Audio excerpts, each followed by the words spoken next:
Obrigada. Bom dia a todos e a todas. É com grande honra que damos início à 7ª Conferência Internacional do IES, com o tema Moçambique, 50 anos de independência, políticas, crises e transformação social, que se realiza hoje e amanhã, portanto 23 e 24 de setembro, aqui no Indie Village, mas também com transmissão online em todas as plataformas do IES. O meu nome é Amanda Matabel e estarei a conduzir este evento por estes 2 dias. Esperamos que aproveitem o máximo destes 2 dias, nos quais teremos um total de 79 comunicações, que serão divididas em 3 módulos. Logo a seguir a esta sessão de abertura, os módulos serão divididos em 3 salas, com a seguinte distribuição. Para o módulo Independência, Economia e Políticas Públicas, as comunicações irão decorrer na sala A ou sala Chanfuta. O módulo Estado, Sociedade e Conflitos na sala B ou sala Embondeiro, esta sala. E, por fim, o módulo Metodologias e Epistemologias em Contextos Pós-Coloniais na sala C ou sala Umbila. Gostávamos também que pudessem apreciar o programa. Penso que já todos têm acesso, mas também podem consultar no site do IES, www.ies.co.mz. Pedimos a atenção especial dos oradores e dos moderadores para a consulta do programa, porque eventualmente algumas comunicações podem ter trocado de horário. Por favor, a vossa atenção neste sentido. Gostaríamos de chamar também a atenção para uma sessão plenária que vai acontecer amanhã, aqui nesta mesma sala, onde teremos a apresentação do professor Owen Chichone, das 10h15 às 11h45. Portanto, depois de termos as nossas sessões nas salas, às 10h15, nos encontramos todos aqui para a sessão plenária com a apresentação do professor Owen Chichone. Gostávamos de mencionar que a equipa do IES está em prontidão para qualquer necessidade. Os colegas estão em prontidão e estão devidamente identificados. Qualquer dificuldade, qualquer inconveniente, podem, por favor, contactar a equipa do IES. Bom, de modo a melhorar o trabalho do IES nos próximos eventos, nós agradecíamos que cada um dos convidados fizesse uma avaliação desta conferência a partir de um pequeno questionário que podem aceder a partir do QR Code que está atrás dos vossos crachás. É muito importante para nós termos a vossa opinião, que é para melhorar o nosso trabalho nos próximos eventos. Para já, com a permissão do senhor diretor, gostaria de convidá-lo para dar as notas de abertura. Obrigada.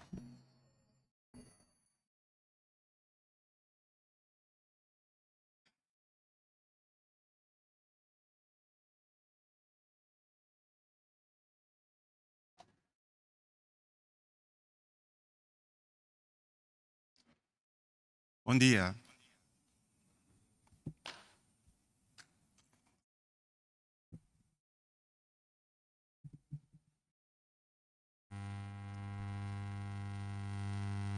Excelentíssimos representantes do governo de Moçambique, digníssimos membros do corpo diplomático presentes, caros deputados, membros de partidos políticos, prezado professor Achille Mbembe, Keynote Speaker desta conferência, caros painelistas,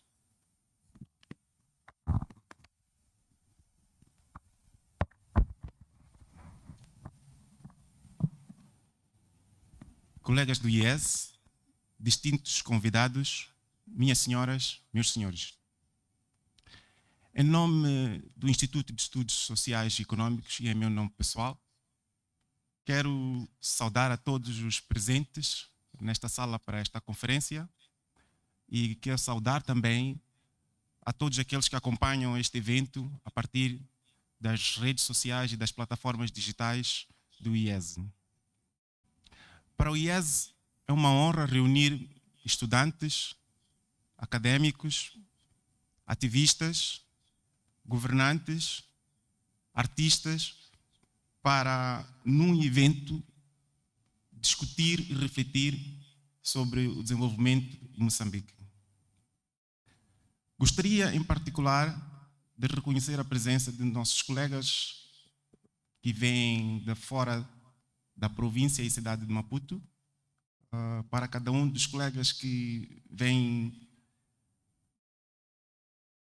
de Moçambique, do continente e do mundo, custa pelo menos 4 dias para garantir a sua participação aqui. Tem um dia de viagem, tem 2 dias de trabalho e depois tem um dia de regresso. Então, nós como IES estamos muito agradecidos pelo tempo. É uma honra tê-los aqui e contar com a vossa contribuição. A conferência do IES realiza-se a cada 2 anos. É um dos espaços mais visíveis da estratégia do IES para a disseminação da sua pesquisa e promoção do debate e intervenção social.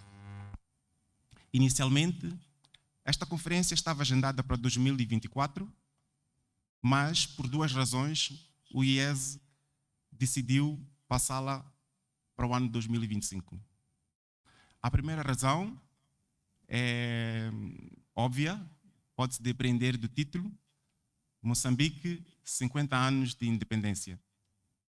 Nós, como outras instituições de pesquisa e outras instituições públicas, consideramos que este é um marco histórico importante e um momento no qual é necessário parar para refletir sobre um percurso histórico do país. Assim, decidimos que essa reflexão se fará em torno de políticas públicas e transformação social. A segunda razão é que o ano 2025 é para o IES um ano de transição entre 2 ciclos de planificação. O IES inicia em 2026 um novo ciclo de planificação para os próximos 10 anos e isso exige de nós um momento de reflexão sobre o nosso trabalho, sobre o nosso lugar em Moçambique e sobre que IES Moçambique precisa hoje. Hoje, o trabalho do IES tem que encarar um contexto em que se apresentam desafios de ordem política, sob forma de crises eleitorais, violência armada e um espaço cívico que é ao mesmo tempo vibrante e precário. Desafios de ordem econômica, em que o conhecimento que nós produzimos a nível de políticas públicas e conhecimento científico fazem pouco para reduzir as desigualdades sociais, fazem pouco para reduzir e ampliar os espaços para a criação de emprego para os jovens. Encaramos também desafios de ordem tecnológica, em que os benefícios que tiramos do desenvolvimento tecnológico colocam-se quase que exclusivamente na categoria de consumo, numa economia global em que nos oferecem aspirações que muitas vezes não temos condições de materializar. Neste contexto, Moçambique precisa de reabilitar a sua relação com o conhecimento científico e construir uma relação com múltiplos saberes. Essa responsabilidade é de todos nós, mas apresenta-se de forma particular para os pesquisadores e outros profissionais de conhecimento. Precisamos de investir numa arqueologia do saber que permita buscar inspiração na multiplicidade de arquivos existentes e que se vão construindo no dia a dia. No contexto desta conferência, há 2 arquivos de conhecimento que eu gostava de fazer referência. O primeiro é o arquivo de políticas públicas. A nível de políticas públicas, Moçambique precisa de revisitar abordagens no setor da saúde, educação, justiça, indústria, agricultura e desenvolvimento rural, planeamento urbano e obras públicas. Existem experiências bem documentadas, mas que precisam de ser objeto de análises sistemáticas. Essas análises têm potencial para influenciar políticas públicas no presente e no futuro. Nesta trajetória de 50 anos, precisamos também de revisitar as parcerias para o desenvolvimento, quer seja na nossa relação com os parceiros bilaterais e parceiros multilaterais, quer seja na nossa relação com o capital internacional. Ao mesmo tempo, ao nível de políticas públicas, existe um capital humano que é pouco explorado. Os novos ministros não têm conhecimento dos planos estratégicos dos ministros precedentes. E os sucessivos governos ignoram a experiência acumulada, por exemplo, por antigos administradores, diretores nacionais, extensionistas, enfermeiras, desmobilizados de guerra e outros servidores públicos. Há nesta história uma rica variedade de saberes que precisa de ser explorada para informar as nossas políticas públicas, os nossos planos e, acima de tudo, ajudar-nos a construir aspirações coletivas. O segundo arquivo que eu gostava de mencionar é o arquivo intelectual. O nosso arquivo intelectual enfrenta desafios similares ao arquivo das políticas públicas.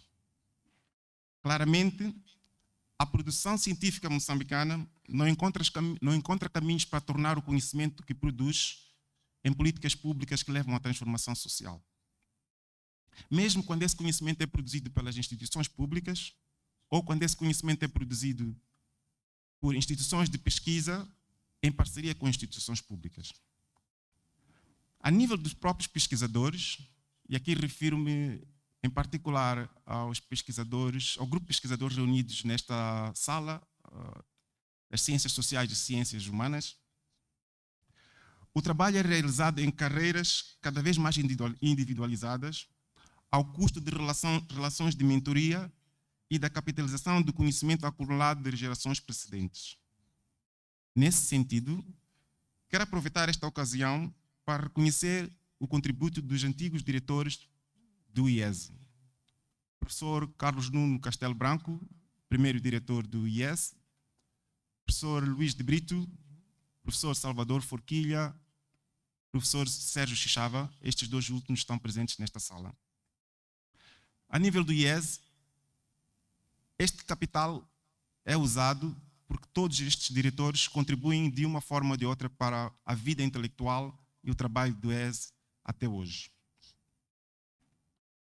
Gostaria de convidá-los também a visitar o legado destes colegas do IES, que é um trabalho que o IES produziu nos últimos 18 anos. Este material está em exposição no corredor, à saída desta sala, mas também está em exposição na nossa página web, que tem os nossos materiais, as nossas publicações disponíveis em formato digital. Gostava de mencionar o último desafio do arquivo intelectual. O maior desafio do arquivo intelectual é que Moçambique precisa abrir-se para fazer dialogar diferentes tipos de arquivos. Digo para Moçambique porque este desafio não é apenas para as instituições informais de produção de conhecimento, as instituições formais de produção de conhecimento, desculpa. Precisamos de constituir pontes com o conhecimento tradicional, com as expressões da cultura popular, com o trabalho dos artistas, dos artesãos, dos empreendedores e até dos memeiros e dos influencers digitais. É com esta multiplicidade de saberes que Moçambique é construído no dia a dia e, ao mesmo tempo, que a relevância do conhecimento científico é questionada, não pela forma como ele é construído, mas muitas vezes pela forma como ele é comunicado e partilhado. Desta forma, a 7ª Conferência Internacional do IES está orientada para a resposta a estes desafios. Os diferentes painéis que foram mencionados pela colega Amanda procuram examinar políticas públicas e o seu impacto na vida dos cidadãos, mas procuram também examinar o próprio trabalho da produção de conhecimento, olhando para questões teóricas e questões metodológicas. Gostaria de terminar reconhecendo o contributo dos parceiros do Fundo Comum do IES,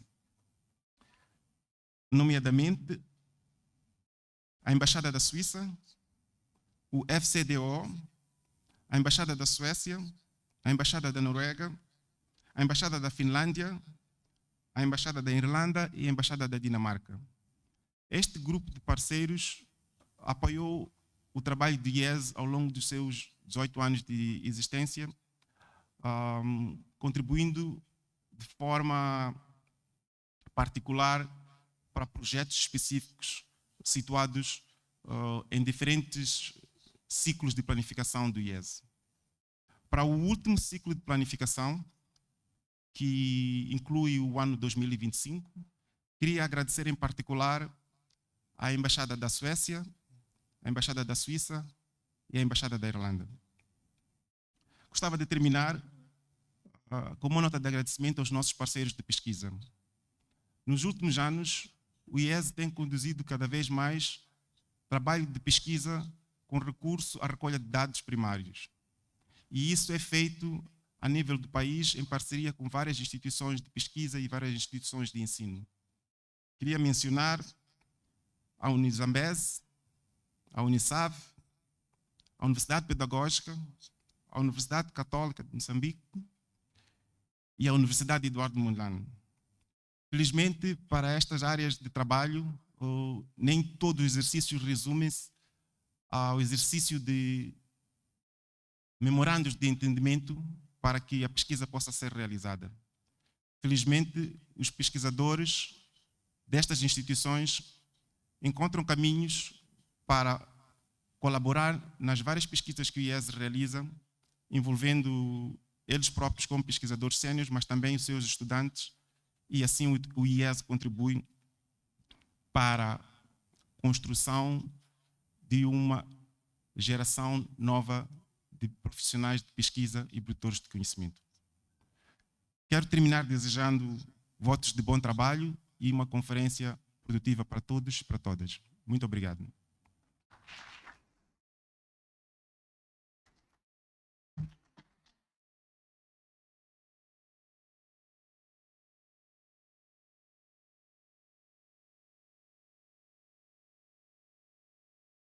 Obrigada, senhor diretor do IES, por estas notas introdutórias. Gostava agora de convidar a senhora Karin Andersson, chefe de cooperação da Embaixada da Suécia, para deixar ficar a sua intervenção em nome dos parceiros do Instituto de Estudos Sociais e Econômicos. Por favor.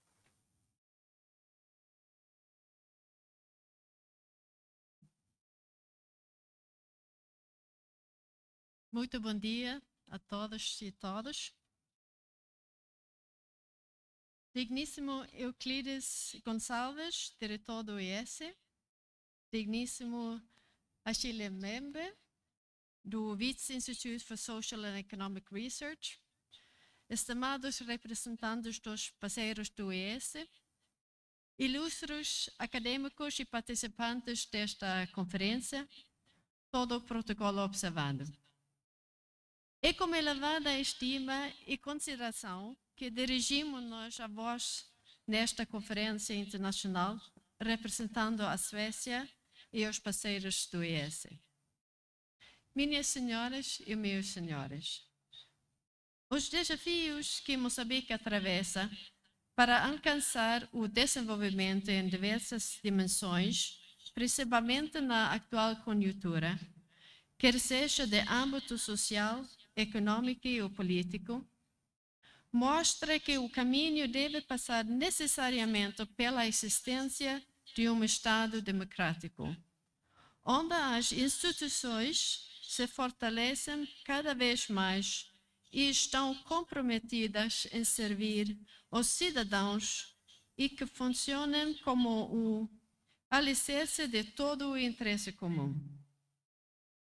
As desigualdades sociais, que têm causado muita pobreza no seio das sociedades, a existência de grupos vulneráveis, com ênfase nas mulheres e crianças, o acesso não equitativo às diversas oportunidades que o país oferece, constituem ainda desafios para o crescimento de Moçambique. O IES é uma organização de investigação independente, cuja principal vocação é, através da investigação, produzir capacidade intelectual e alimentar o debate público sobre questões de desenvolvimento econômico, social e político em Moçambique. Por isso, com este objetivo e vocação, o IES não se situa fora desta equação na busca de soluções aos desafios do país.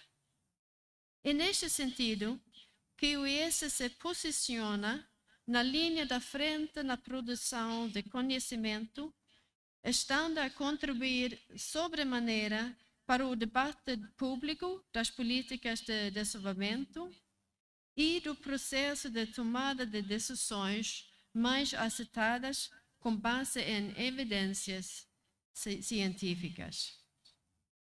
Caras e caros participantes, sobre este último ponto, agradecemos e continuamos encorajando o IES pelos esforços e progressos que está fazendo na transformação de uma instituição de pesquisas e ação, assegurando que o produto no seu trabalho não se limite apenas à população acadêmica.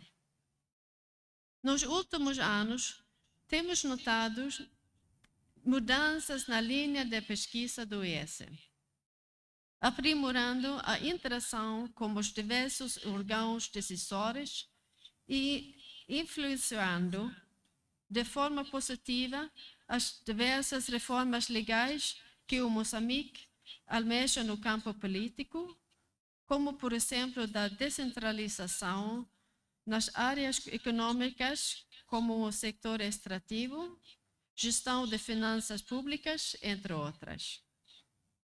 Para tal, organizações que promovem pesquisas como um padrão de alta qualidade, como o IES o faz, são cada vez mais necessárias no país, tendo em conta a interdisciplinaridade que os seus conteúdos apresentam e a influência na formulação de políticas públicas que constitui o fim último destas pesquisas. Minhas senhoras e meus senhores, é com base nos pressupostos acima levantados que o grupo de doadores reafirma o seu compromisso em apoiar o desenvolvimento e partilha de conhecimento para os diferentes setores da sociedade. Este apoio é feito através dos vários mecanismos, incluindo o Fundo Comum, que permite ao IES definir e seguir as suas próprias prioridades de investigação, desenvolver a sua identidade, autonomia e estabelecer a sua reputação como um centro de investigação sólido, independente e de alta qualidade, que produz artigos e organiza eventos de grande relevância, como o que testemunhamos hoje. A terminar, queremos desejar que esta 7ª Conferência do IES, como lema Moçambique, 50 anos de independência, políticas, crises e transformação social, seja um espaço de verdadeiro debate e aprendizagem a nível nacional e internacional, e que os resultados que daqui sairão possam contribuir para enriquecimento das propostas e recomendações no âmbito do diálogo nacional e inclusivo e contribua para o aprimoramento das políticas públicas em Moçambique. Bem-aja a 7ª Conferência do IES. Muito obrigada.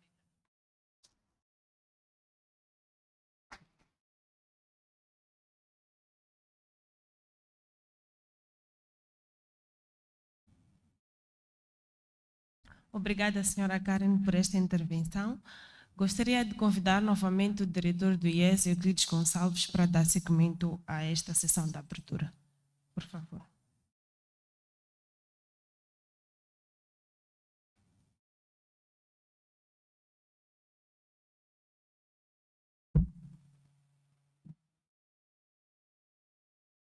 Neste momento, cabe-me apresentar o professor Achille Mbembe. É um exercício sempre difícil de fazer, porque o trabalho do professor Achille Mbembe influencia várias disciplinas na área das ciências sociais e humanas, e como resultado disso, cada vez que ele é apresentado, tem um ângulo, cada instituição, cada evento em que ele é apresentado, isso é feito de um ângulo particular. Portanto, eu não vou dissertar sobre a obra científica do professor Achille Mbembe, que é bastante conhecida aqui em Moçambique e seguida, mas vou mencionar alguns prêmios e a trajetória profissional do professor Achille Mbembe. O professor Achille Mbembe é atualmente professor no Wits Institute for Social and Economic Research na Universidade de Witwatersrand, na África do Sul. Ele é conhecido como historiador, politólogo e filósofo. Como resultado do seu trabalho, tem recebido vários prêmios internacionais, dos quais gostaria de destacar. Em 2015, o prêmio Gus Vista Scholl Prize. Em 2018, o prêmio Gerda Henkel. Em 2024, o prêmio Holberg. Em 2025, o prêmio Spinozales. Estes prêmios são reconhecimento de uma longa carreira acadêmica que inicia nos Camarões, seu país natal, passando pela sua formação superior e trabalho na França, e depois evoluindo para os Estados Unidos da América, onde lecionou nas universidades de Colômbia e trabalhou como professor visitante na Universidade de Califórnia, Berkeley, Universidade de Duke e Universidade de Yale. Eu gostava de colocar ênfase no percurso extra-acadêmico do professor Achille Mbembe. E, nesse sentido, gostava de destacar 3 pontos. O primeiro é que o professor Achille Mbembe é um dos poucos influentes pensadores africanos que fez a opção de estabelecer residência e trabalhar a partir do continente. Então, começou primeiro assumindo a posição de secretário executivo do CODESIA, em Dakar, Senegal, que é o Conselho para o Desenvolvimento das Ciências Sociais em África. Mas depois dessa experiência, estabeleceu base na Universidade de Witwatersrand, em Joanesburgo.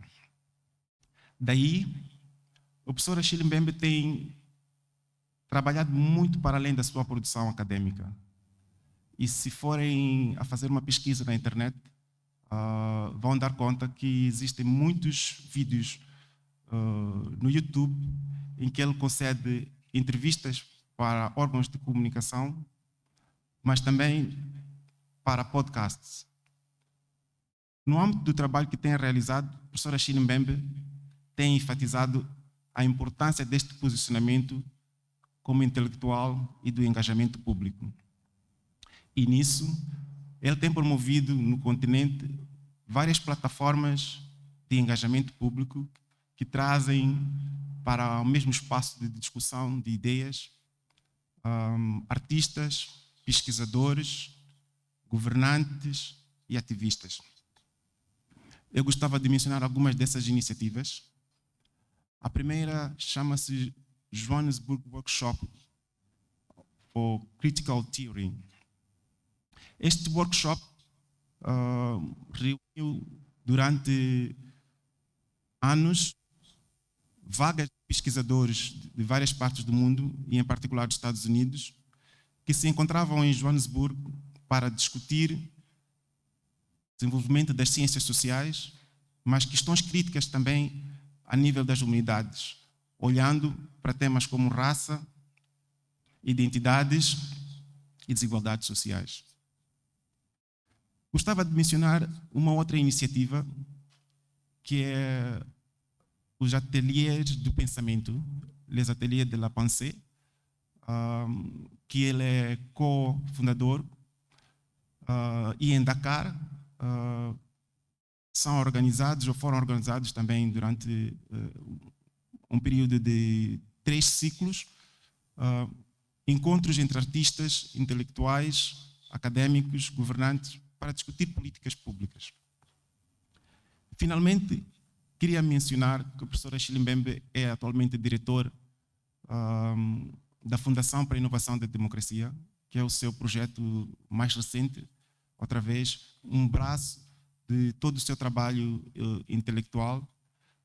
E esta fundação é uma fundação pan-africana com delegações em todas as regiões do continente, incluindo os países africanos de língua oficial portuguesa, e essa delegação dos países africanos de língua oficial portuguesa está baseada em Maputo.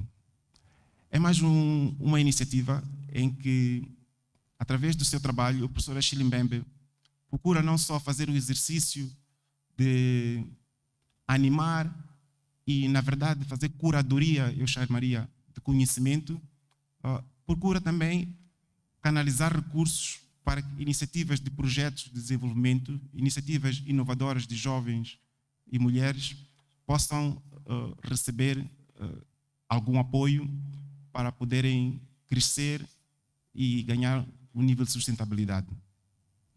Por essa razão, por esse percurso igualmente forte a nível intelectual, mas também a nível de intervenção social, nós, como IES, elegemos o professor Achille Mbembe para ser o Keynote Speaker desta Conferência Internacional do IES. Quero pedir uma calorosa salva de palmas e convidar o professor Achille Mbembe para vir fazer a sua aula de abertura. Muito obrigado.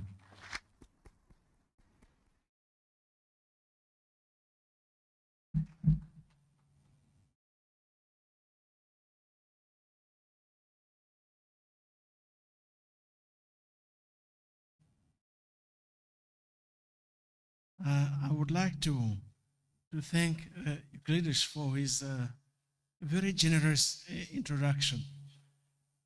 I'm very happy to come back again in Mozambique. I need to make friends at the airport so that next time I come, they will know me, and they will allow me to get in without too much hassle. But we are getting there. I'm sure that that will happen very soon. Mozambique is a country that is very dear to many Africans of my generation. We grew up at a time when the War of Liberation was going on here. And the names of the likes of Eduardo Mondlane, Livio is working on his biography, Samora Machel, and many others. Those names were with us as students, especially in the university where I was. So it's very significant, at least for me, to be here as Mozambique celebrates the 50th anniversary of its independence.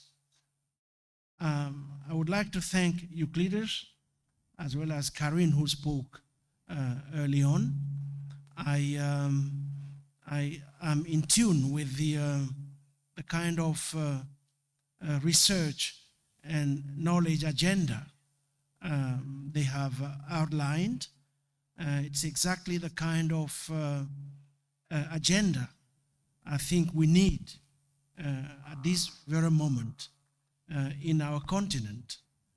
And I think we are grateful, Karin and the other donors, to support an institute such as the Institute for Social and Economic Research here. We hope that in spite of the stress being put on public aid development in most parts of Europe and elsewhere right now, that support will remain and will continue. Now, I would like to share with you a set of observations. Observations which originate from most of the work we have been doing in the continent over the last few years, which have to do with the establishment of, Euclides mentioned it, the Innovation Foundation for Democracy.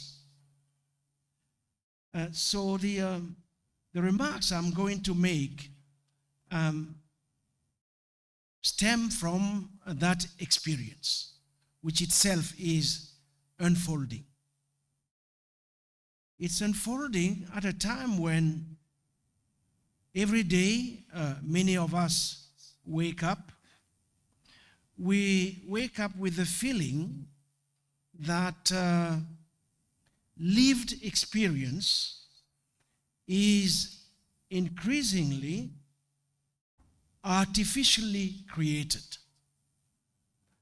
We wake up with the feeling that reality is about to or has already surpassed the vocabulary and the concepts we have available at hand to map it and to transform it. We wake up with this yawning gap between what we see, what we experience, and our capacity to account for it. And the fact that many concepts we inherited from past traditions seem to fail us today does not help. They fail us partly because they do not give shape to ideas that might help us to cohere positions of agency and of possibility.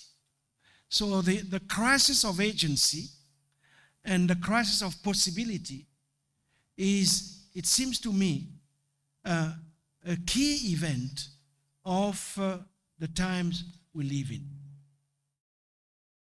And a result of this inability to reconcile our vocabulary and concepts with reality, result is an overwhelming sense of disorientation, a sense that almost all of our long-standing conceptions of self, of other, of governance, of nation, of identity, of the place of the human on earth, all of this is being disrupted. Now, in response to this feeling of disruption, many are willing, of course, to cling to some sense of place and location, to some sense of nationhood, of ethnicity, of membership of a recognizable community. And at the same time, we are all becoming conscious of the fact that our condition is increasingly planetary. We might be separated by borders, by walls, by oceans, and yet none of this is enough to protect us. And this new fact, let's call it the fact of planetarity. It is, of course, a matter of fact, but it's also a matter of concern, in the sense that how we frame it will have overbearing consequences on how collectively we determine our possible futures. So what I would like to talk about this morning has to do precisely with those future potentialities insofar as they relate to the African continent. And I will do this in a rather telegraphic manner, in the sense that I will not have the time to go deep into issues.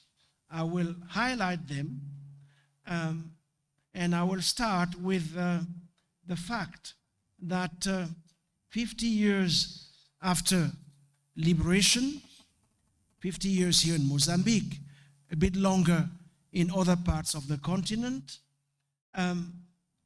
we are still saddled with some of the old questions which, in the first instance, triggered anti-colonial revolt. We haven't yet dealt with those issues.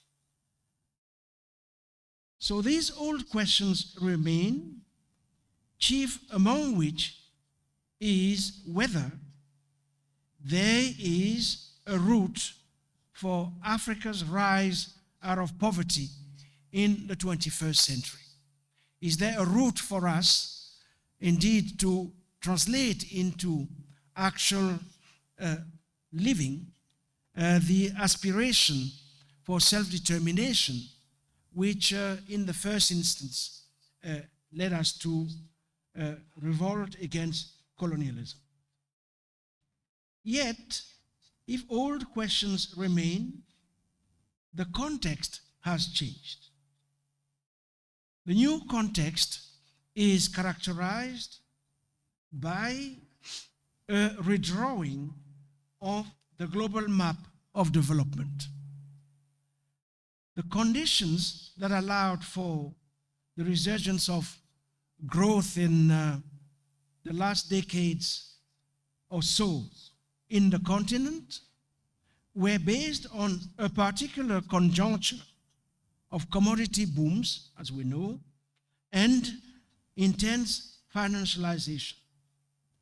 Whether this conjuncture can be repeated in the short term is unclear almost everywhere in the continent. And currently, global trends point toward increasing divergence and polarization in the sense that the international legal and regulatory architecture that has so often curtailed Africa's autonomy remains firmly in place. It has not at all changed. So are the various multilateral and bilateral agreements that establish the hegemony of global capital and in different ways. The redrawing of the global map of development might not only result in furthering inequalities between countries and entire regions, it is also underpinned by growing concerns with insulation, as we see it in particular in relation to the United States, but it's not just about the United States. This also is remarkable in, let's say, beyond the US in particular.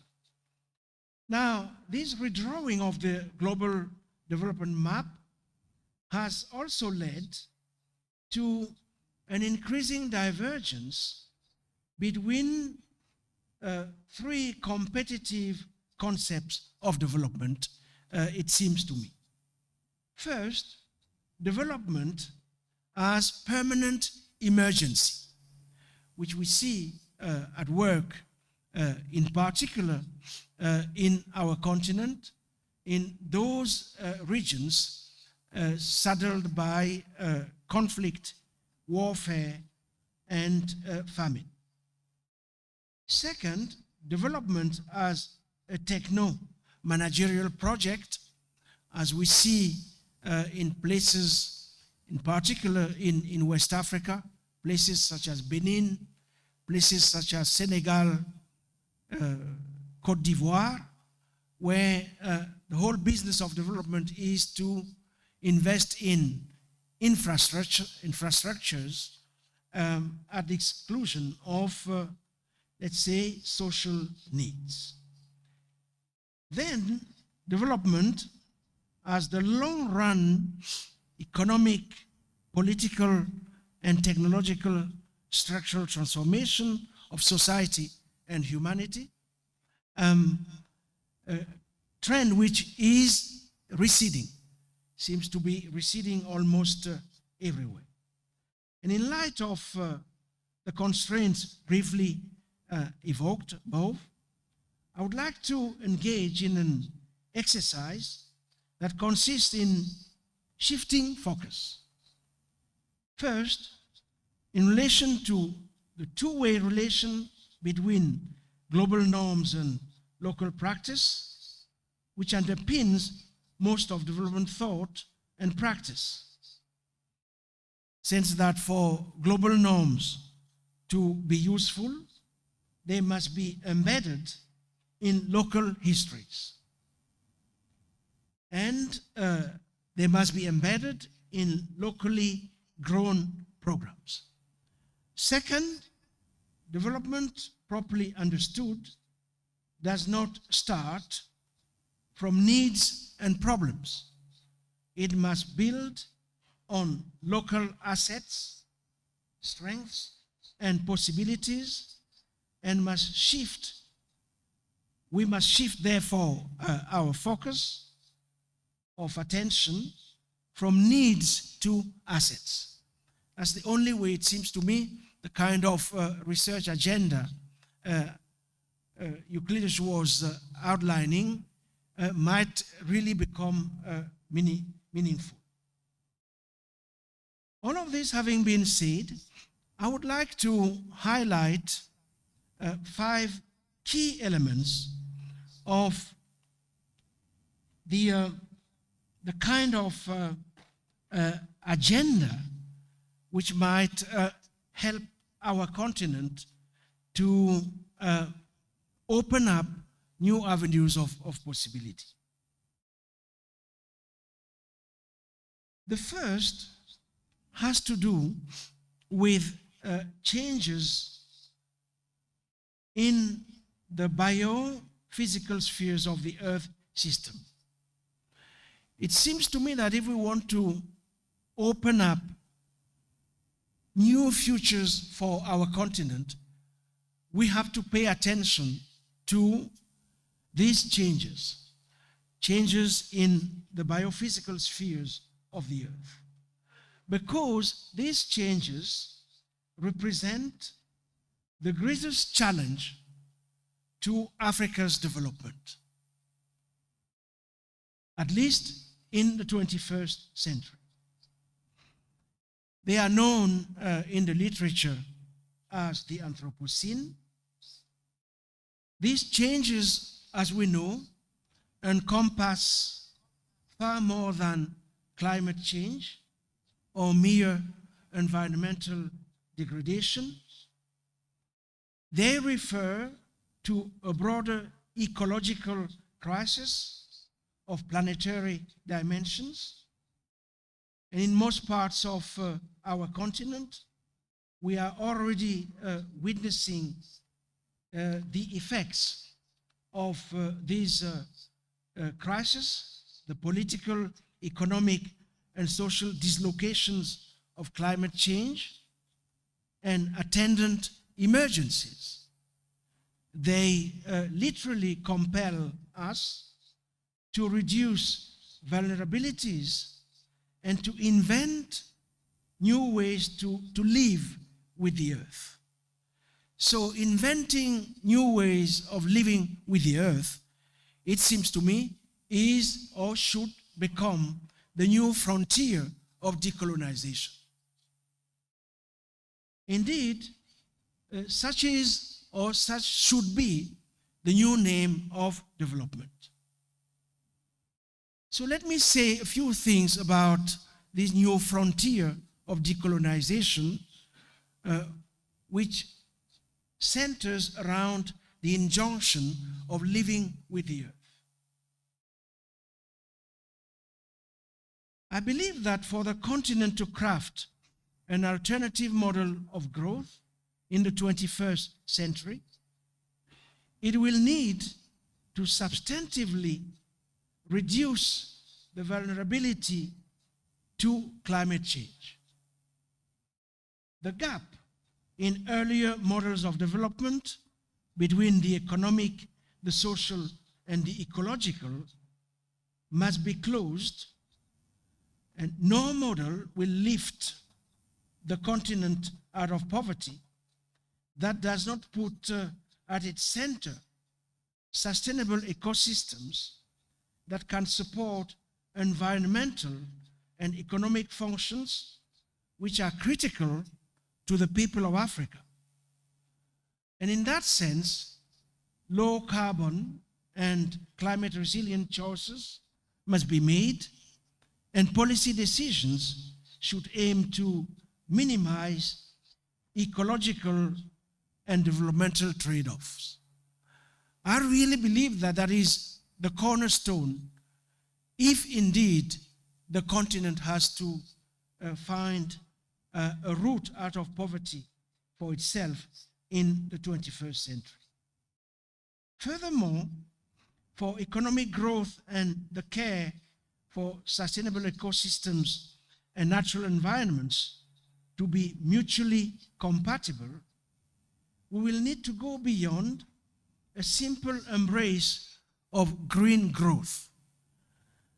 We will also need to remain critical of the idea that markets alone are the realm through which environmental damage can best be mitigated or mediated or even governed.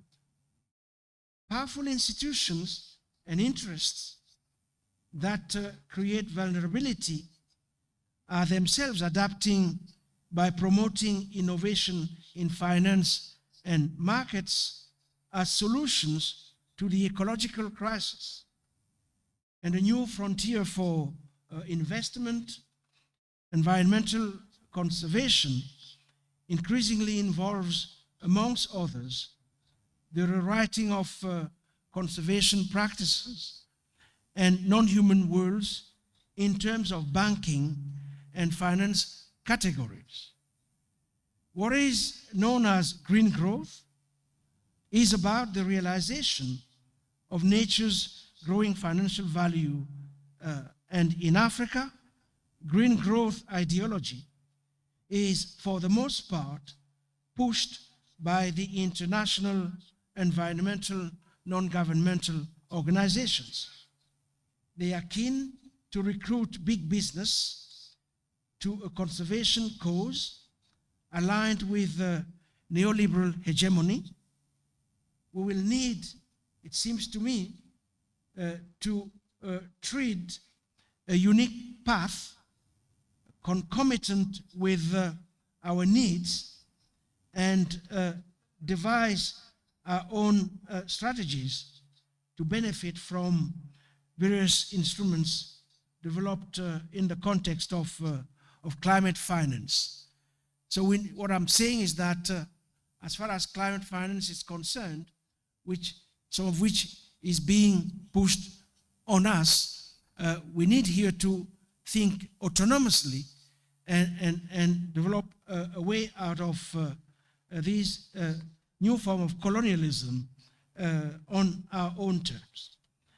But maximizing Africa's ability to safeguard its natural capital effectively must be our priority. This must be coupled with effective and sustainable natural resource governance. This, I think, is a precondition precisely for relaunching the decolonial agenda in our continent. Now, would we choose a climate resilient path to growth? Our assets in this regard are numerous. Our rich biodiversity, our natural capital, between 35 to 50% of Africa's total wealth, all of this should form the basis for a new path for Africa's development. This includes land, it includes air, wind, water, forests, maritime resources. Development should ensure the protection and integrity of these resources that are critical life support systems for sustained human well-being.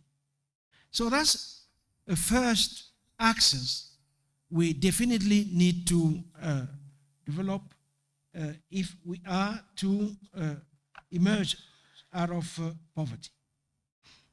The second axis is putting our people to work. The one distinctive historical dilemma no other region has faced, which we must resolve, is to put huge amounts of our people to work in the absence of a high productivity manufacturing sector, which we don't have.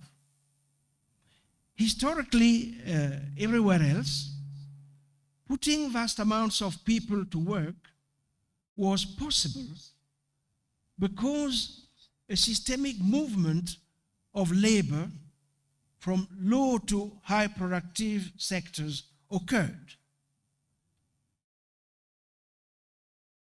For instance, in the 70s, our Africa's manufacturing sector accounted for less than 10% of our GDP.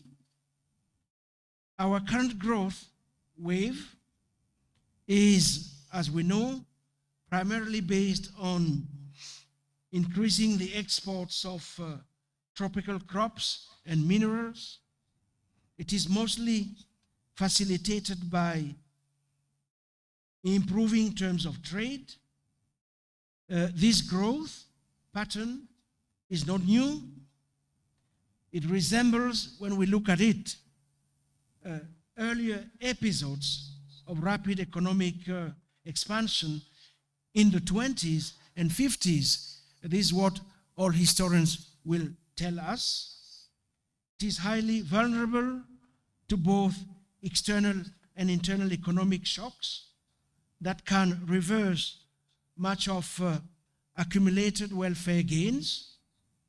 An extension of the path of export specialization in primary commodities and in minerals, it also relies on revenues from natural resource extraction. And over the last decades, it has stimulated growth, but jobless growth and too little expansion of employment, especially in grassroots manufacturing firms. Meanwhile, Africa is the only region to witness significant demographic growth beyond 2050. its relative share in the total world population is expected to climb from about 1.1% to about 40% at the end of this century. This will propel a dramatic shift in the world's population's distribution and will transform a historically low populated region into one of the most densely populated continents in the world. Rapid population growth in a context of sluggish agrarian development, adverse shocks from climate change, weak productivity growth in non-agricultural sectors, slum expansion driven by pools of unemployed youth in overcrowded cities.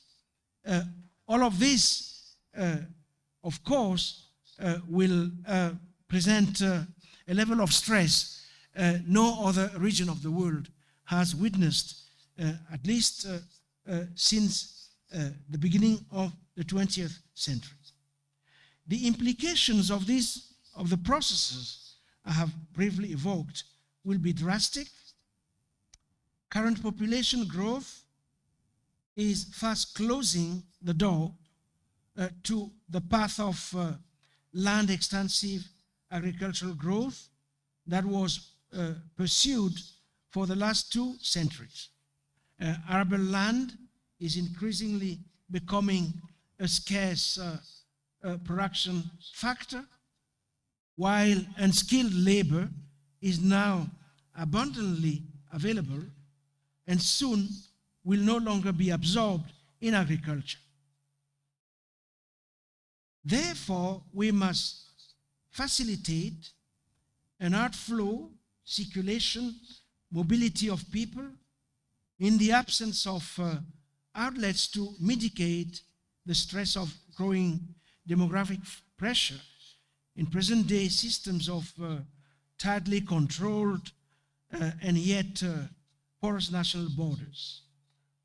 So what I mean is that a major continental spatial rearrangement is needed if we are to put our people to work in the context of the ecological crisis I have highlighted before. We will not be able to repeat the Chinese and East Asian model, if only because the industrialization path they followed is not available to us. We will have to find other ways of attending to the question of unemployment. Let me now move to a third area which requires our attention if we are to open up new avenues for our development. This has to do with interspecies health. This is important because in Africa, more than anywhere else, environmental quality has a profound effect on health and the burden of disease. The broad environmental and public health effects of air pollution, as we see it in places such as Johannesburg, Lagos, Kinshasa, Abidjan, the built environment, the global climate change, all of these are becoming increasingly evident in most parts of the continent. Growing evidence suggests that ecological factors bring about changes in the distribution and activities of microorganisms. Public health will increasingly depend on environmental protection. Living well with other species has long been at the heart of African approaches to illness and the environment. This is what is nowadays called interspecies health. That is the interplay between human, animal, and other non-human entities and other organisms' health. So future-oriented health policies must be a response to our entangled multi-species environments. The environment itself is now recast as an agent of human health and illness, and in Africa in particular, human health is deeply entangled with that of other living organisms, such is the case of pathogenic exchanges. Care practices must therefore be reshaped accordingly and should give way to translational medicine as it is being experimented with in a number of places. Have in mind what's going on in Ivory Coast, part of what's going on in places such as Senegal. Belief being that biological processes must be understood across a range of species. It seems to me that this calls for major investment in research, specialized research, but research that is interdisciplinary enough to foster a reconstruction of health systems in order to better match actual health experiences and needs.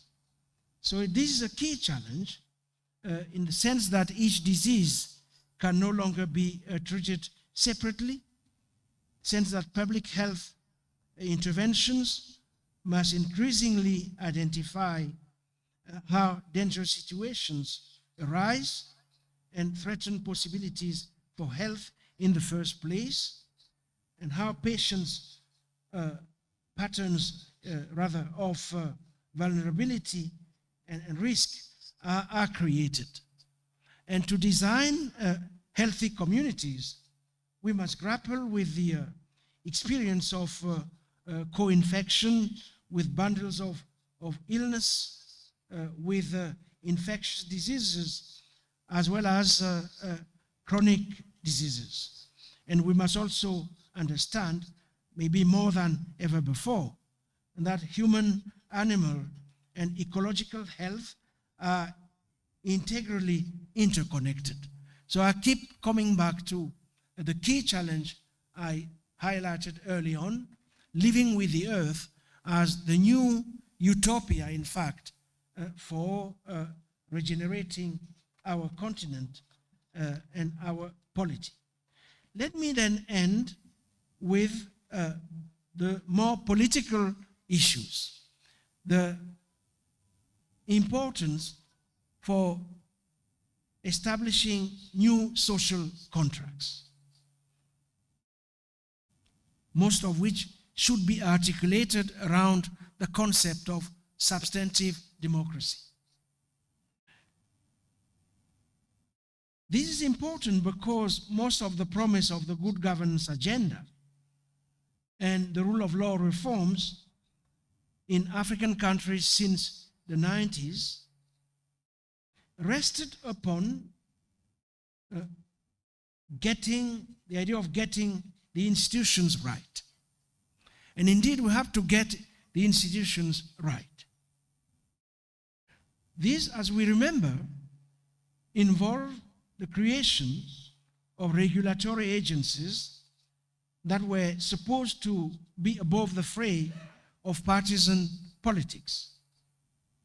This also involved the removal of important state functions from the domain of electoral politics, or the setting up of independent regulatory commissions, the enhancement of the powers of neutral bureaucracies, judiciaries that would resist rulers, be they democratically elected or not. And such institutional push has often been frustrated, partly because the new institutions themselves are embedded in existing state structures and power relations. This we have witnessed almost everywhere. Of course, in the 90s, new constitutional provisions were also invented. New laws were edicted to transfer power from the executive to place it in what were envisioned to be politically neutral, more technocratic institutions whose local credibility was to be sanctioned by elected local governments. Thus, the whole effort on decentralization. 40 years later, we find ourselves in a conundrum, a constitutional conundrum, in the sense that many rulers are able to change constitutions to remain in power. We find ourselves in a renewed conundrum in the sense that in most parts of Africa, West Africa in particular, military coups are back on the agenda. We find ourselves in a conundrum in the sense that the democratic gains which characterized the early 90s have been lost in most instances.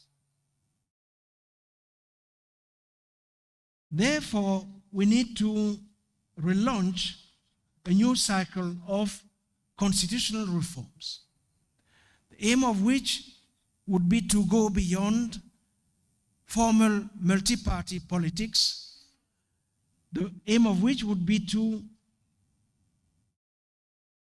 re-engender a form of democracy that is substantive. So a new social contract is necessary.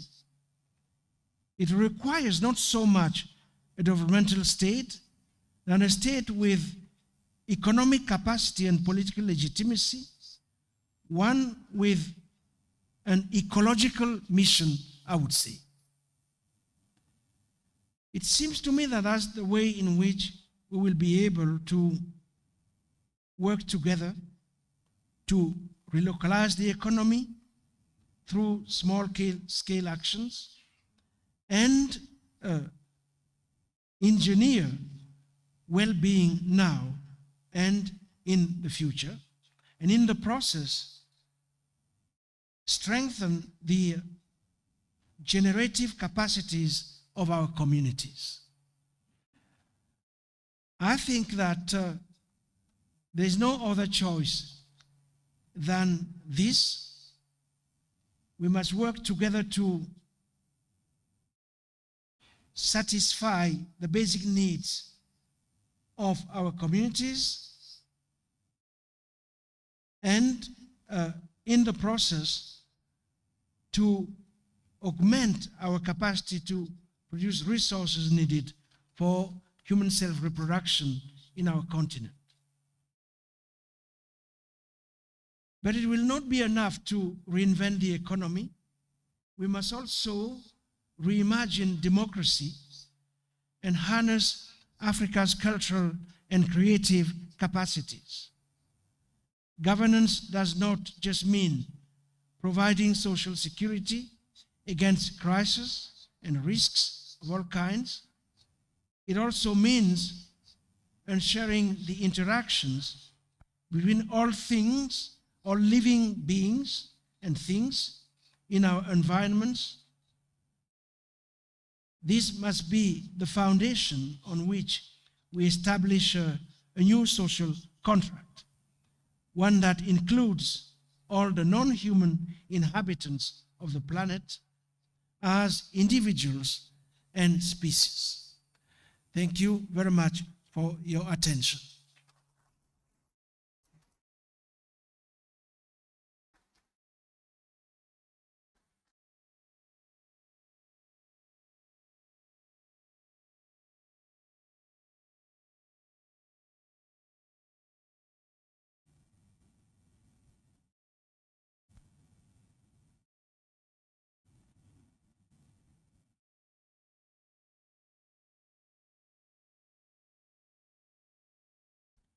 Muito obrigada, professora Achille Mbembe, por esta comunicação.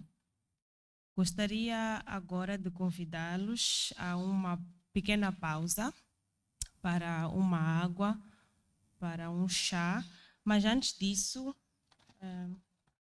queríamos informar que logo a seguir ao intervalo vão começar as sessões e todo aquele que precisar de tradução pode levar consigo o dispositivo que está na sua mão. Quando chegar na sala onde vai participar, os técnicos irão informar qual é o canal que terá de aceder para ter a tradução.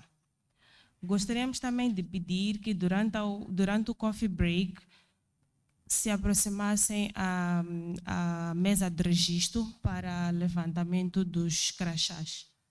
Muito obrigada e boa continuação. Até já.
temos que sempre ter em atenção que dentro do Islã não há um grupo de clérigos, não há padres, não há sacerdotes, etc.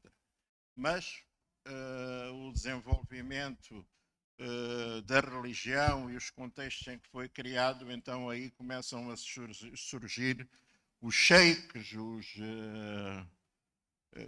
e outros tantos com vários títulos e pouco conhecimento às vezes daquilo que estão a fazer.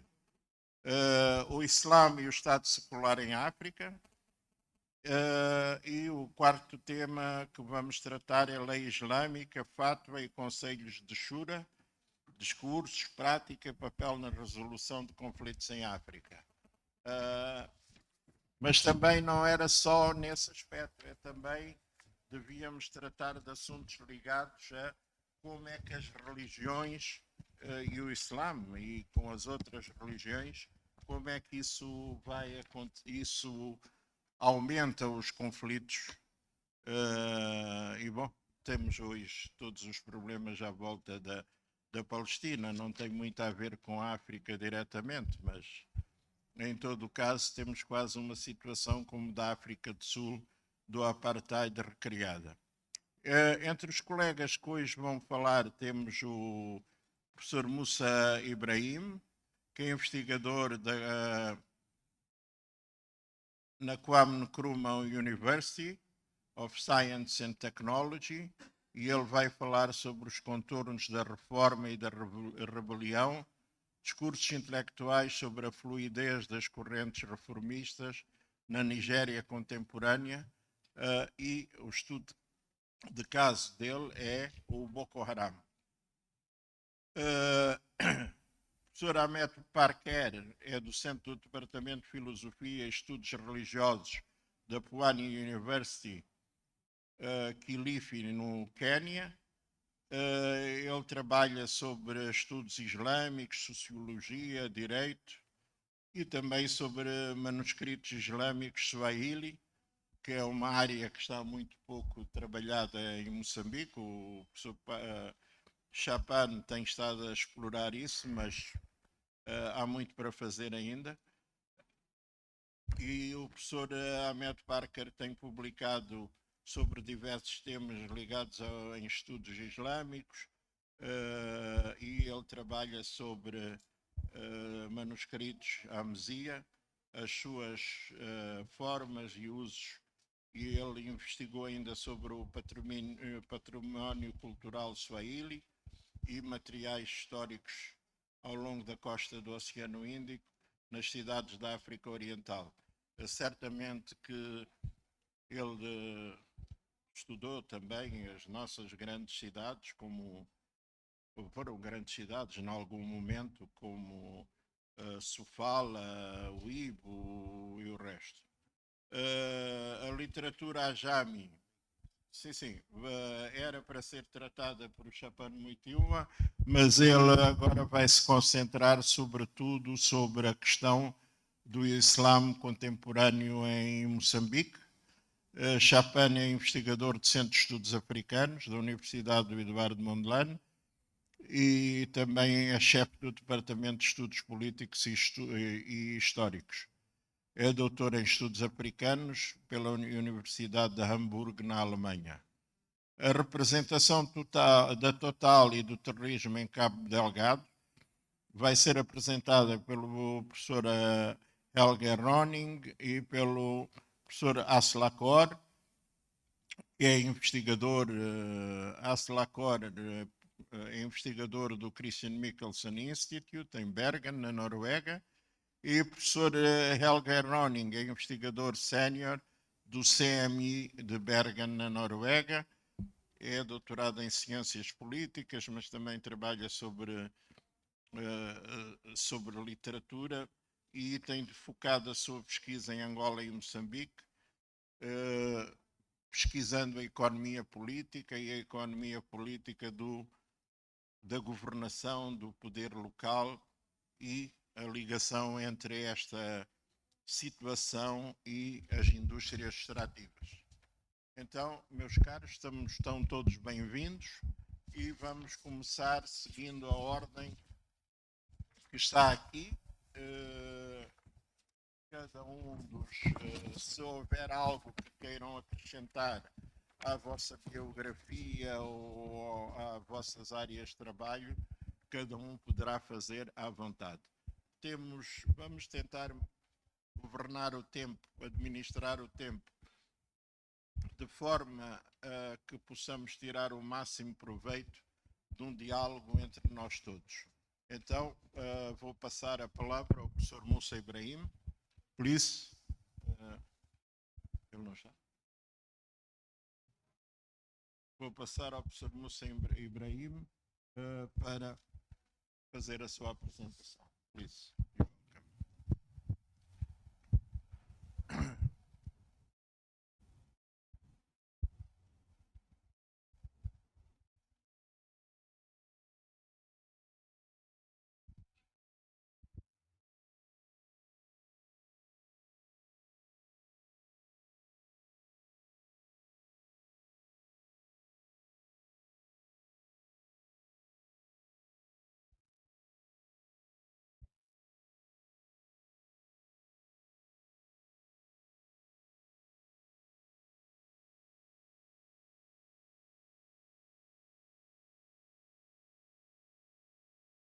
Um problema?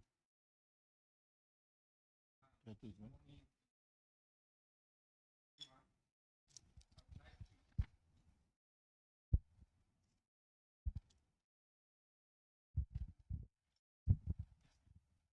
Okay, good morning, everyone. I would like to start by thanking the organizers of this conference and also Chapane and our colleagues who have organized this panel. So today I'm going to present on the contours of reform and rebellion, intellectual discourses on the fluidity of reformist currents in contemporary Nigeria. The paper examines the complex landscape of Islamic reform and insurgency in contemporary Africa, focusing on Boko Haram as a central example from Nigeria. Because the focus of this panel is on theoretical, historical, and ideological perspectives of contemporary Islam, I choose to present on the complex dynamic that shaped the Boko Haram ideology as well as the politics around the discourse of the ideology among different Muslim groups and academics in Nigeria. So I interrogate the interplay of global ideologies, local histories, and doctrinal fluidity in shaping the group's activities. The paper also examines the ideological and intellectual discourses that frame the movement's emergence, evolution, and doctrinal positioning among intellectuals. I discussed that Boko Haram's emergence, evolution, I discovered that Boko Haram's radicalism is not the product of a single lineage, but a hybrid formation shaped by multiple overlapping currents of reforms. My analysis is based on textual interpretations, historical and discourse analysis. For those who are not familiar with Nigeria, it is a country of over 240 million people, and it is divided across North and Southern Nigeria, with the North predominantly Muslim, and but also in the North there are significant Christian population, and Southern Nigeria, which is predominantly Christian, but also with significant percentage of Muslim population there. So Islamic reform is a comprehensive concept that evolved and has historical dynamics that need some discussion here to grasp the situation at hand. Islamic reform encompasses diverse movements aimed at renewing devotion and adherence to Islamic principles. There are many concepts that are being employed in order to understand Islamic reforms, some of which are, we have Islah, which translate as reform. We also have Tajdid, renewal, which is a periodic call for spiritual and doctrinal revitalization. And this is informed by hadith or the saying of Prophet Muhammad that God will rise a reformer after every century to renew the religion of Islam. There's also the concept of revivalism. Movements led by mujaddids, revivalists, they are called mujaddids, seeking to restore Islamic orthodoxy. We also have re-Islamization, a term often used in political Islamic studies to describe effort to reassert Islamic values in public life. Muslim groups or movements involved in self-acclaimed reform, regardless of the nomenclatures they used for themselves or are used to describe them, are heterogeneous, ranging from pluralistic, those who embrace changes while recognizing the rights of others who are not Muslims, and also the rights of other Muslims who differ from their own understanding of Islam, to exclusivists and extremist groups. And the coexistence of these groups highlights the or reflect tensions between traditions and modernity. Another concept that I think is important in understanding Islamic reform is political Islam, which refers to the use of Islamic principles for political ends. It is a broad umbrella under which reformist movements operate, often emphasizing obedience to Sharia, ritual observance, power dynamics, and political commitments. Therefore, Islamic reform is not a monolithic concept. It is a constellation of movements that oscillates between spiritual renewal and political assertion. So now let me narrow down to Nigeria to present a historical trajectories of Islamic reform within the country. I categorize this under pre-colonial, colonial, and post-colonial era. Islam entered Nigeria through trade and scholarship, that is pre-colonial time, gaining prominence in the 14th century.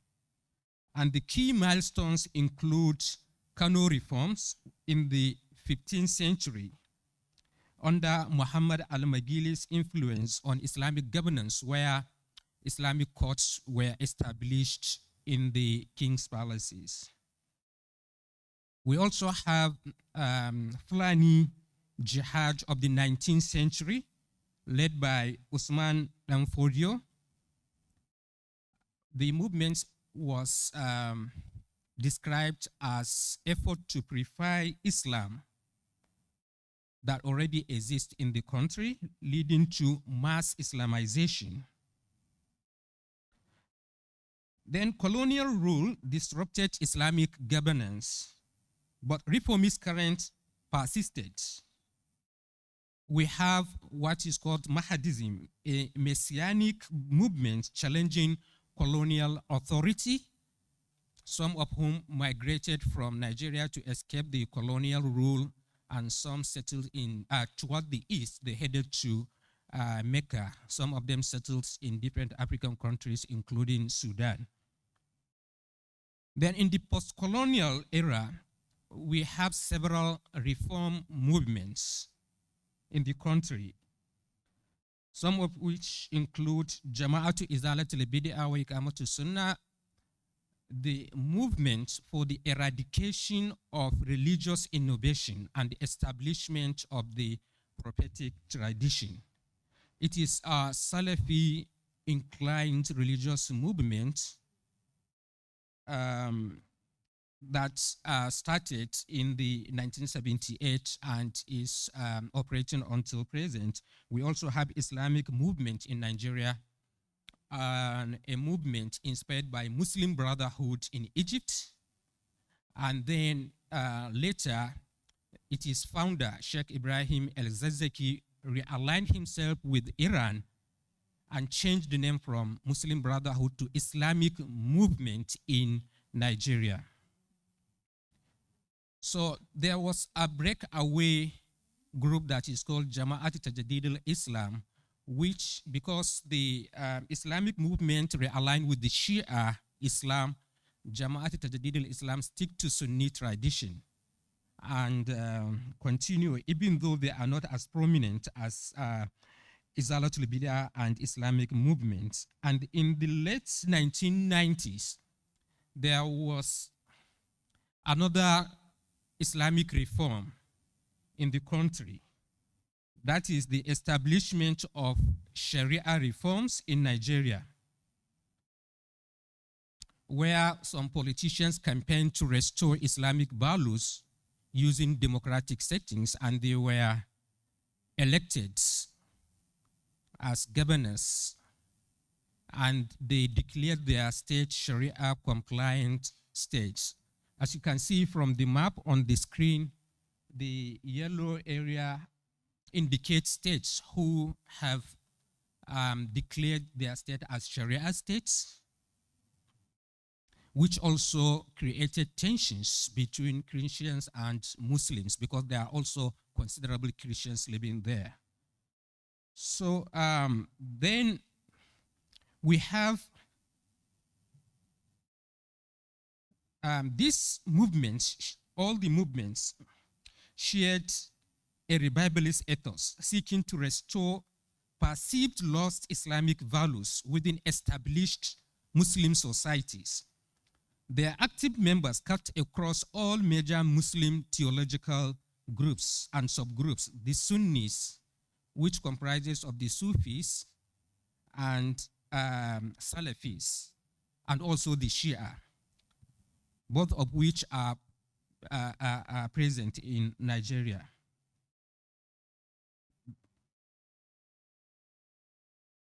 In Nigeria, these reformist impulses have produced both pluralistic and exclusivist outcomes. Jama'at Ahlus Sunnati lead the Awatiwal Jihad, which is popularly known as Boko Haram, started in the 1990s and existed side by side with other movements.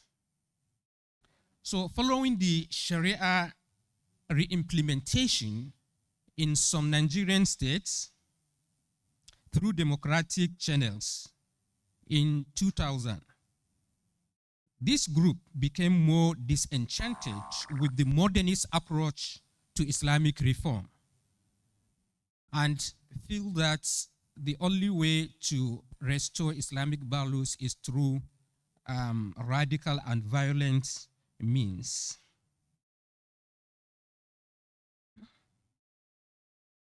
So Boko Haram's rise since 2009 has fractured Nigeria's Islamic reformist landscape, as it was the first major violent reform movement in post-colonial Nigeria. I say major because there are minor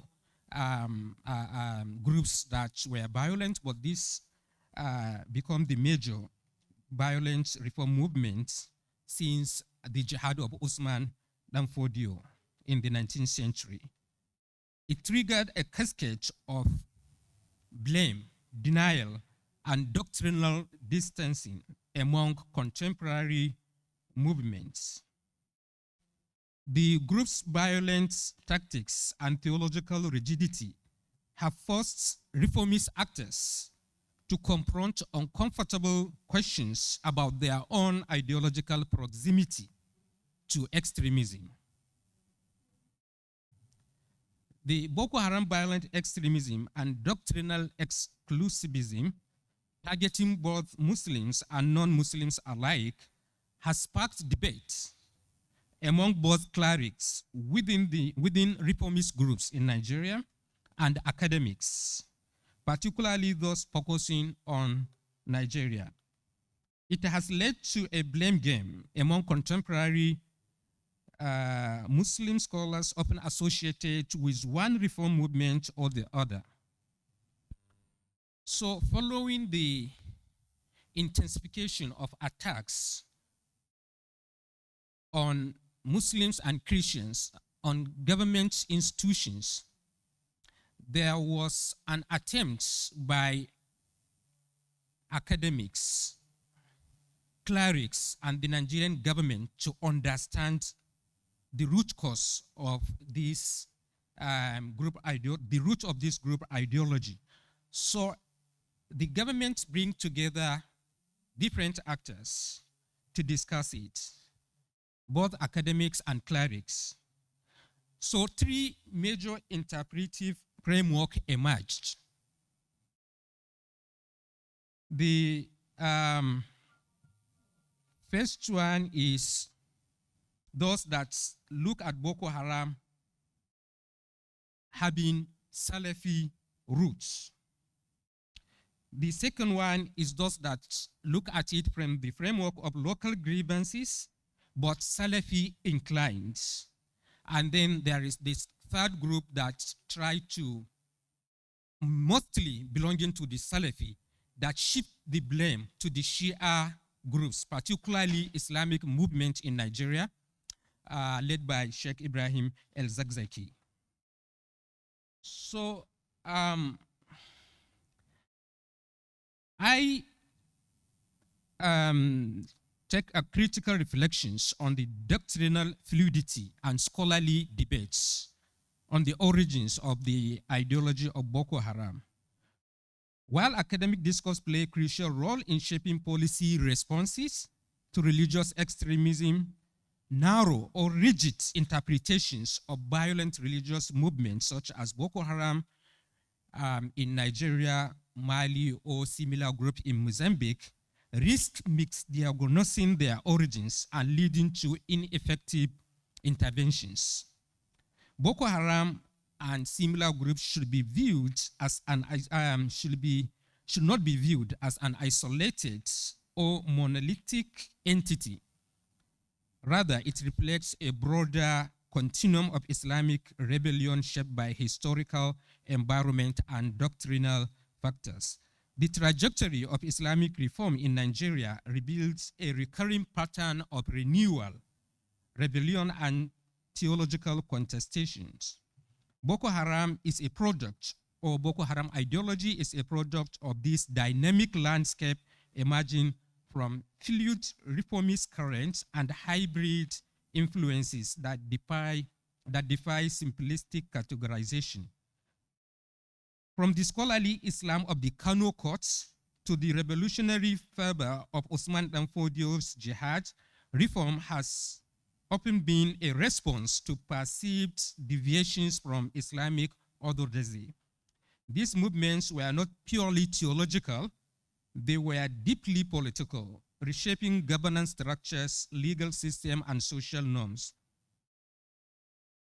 The colonial disruption of Islamic authority created fertile grounds for new reformist expressions, including Mahdists uprising and post-independence movements such as Jama'at Izalat al-Bid'ah and Islamic movements.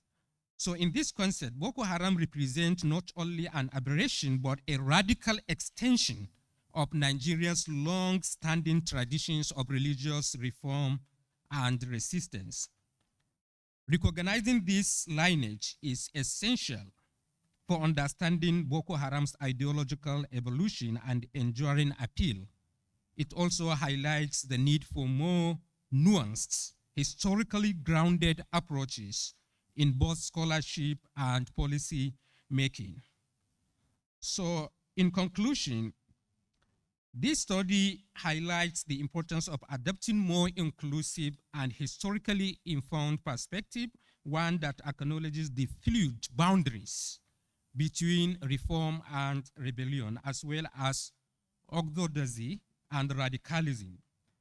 This approach not only enhances scholarly understanding, but also provides more nuanced and effective strategies for addressing religious violence in Nigeria and elsewhere.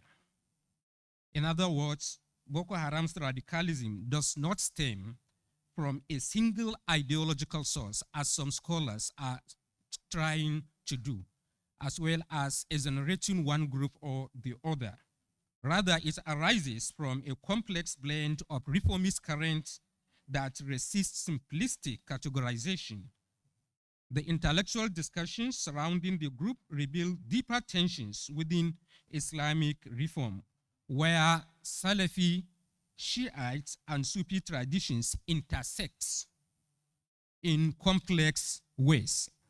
Instead of privileging one explanatory model, the paper advocates for a synthetic approach that places Boko Haram within a broader context of global ideologies such as the ISWAP and ISIS, ISIS and ISWAP, the West African branch, local histories developments from the time of Usman Dan Fodio to present, and internal theological debates between the Salafis, Sufis, and Shiites. Attempt to separate the group from transnational jihadist network or to attribute its emergence solely to external influence risks masking the nuanced dynamics within Nigerian Islam.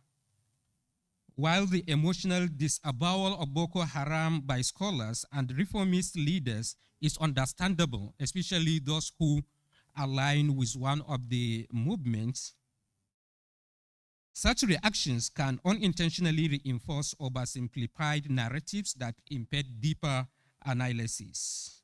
The framework adopted here emphasizes the fluidity of these currents, resisting temptations to categorize movements like Boko Haram solely through the lens of one model. Instead, it situates them within broader genealogy of Islamic revivalism, shaped by local grievances, global ideologies, and doctrinal rivalries. Thank you.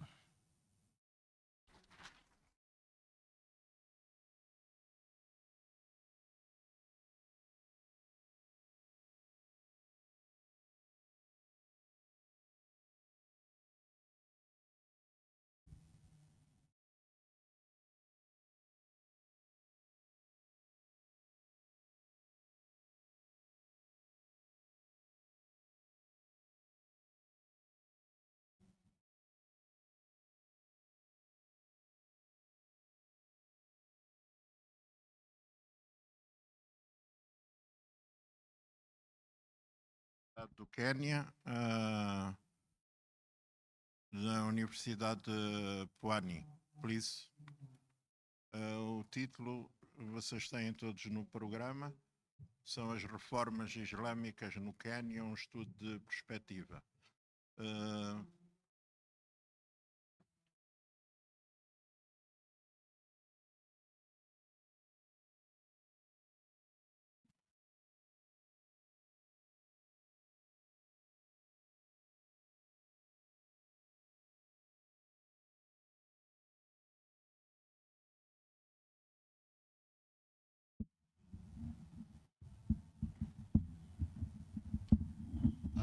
Ladies and gentlemen, morning.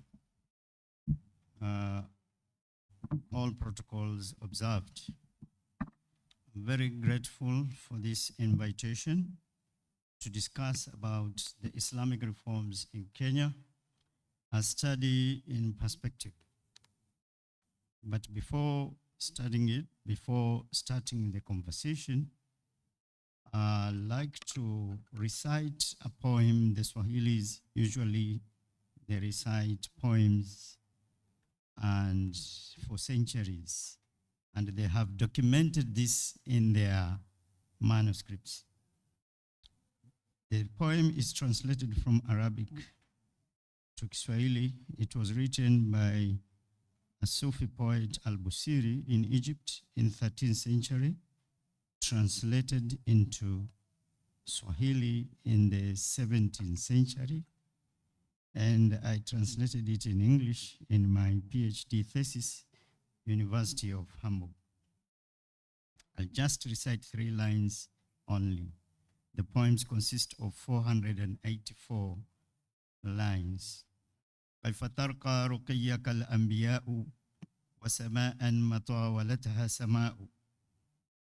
Aliwakwelaye kukwelakwe mitume yonte, uwingu usokulotewa ni moja sama. How can any of the prophets ascend like you did to heaven where no one can compete with you? لم يساؤك في علاك وقد حال سنا منك دونهم وسناء. Kawafani nawe rifaani pahajazile, nurfaata katikwenu kullu adhima. They are not equal to you in your elevated status. The light and subliming in you is great in all respects. Innama mathalu sifatika linnas kama mathalu nujum alma'u. Walimithilile sifa zako kuliko wonte, jamaa yaliyo kumathili ndani nujumu. When they compare your character with other humans, it is like comparing the reflection of glittering stars in water. Thank you. The Islamic reforms in Kenya. This is a very burning topic, and I would like to start with the boundaries of the Kenyan map. The Kenyan map is neighbored, or the country of Kenya is neighbored by a number of other countries. We have Ethiopia, we have Somalia, we have Uganda, Sudan, Tanzania, and then we have the Indian Ocean. The colored part is most of the coastal region where the Muslim population belongs. Majority of the Muslim population resides. The coastal region from Lamu to Mombasa, Kilifi, Malindi, and other areas have a lot of history, and a lot of scholars have documented the origin of Islam and the reign of the traditional Muslim rulers and ulamas.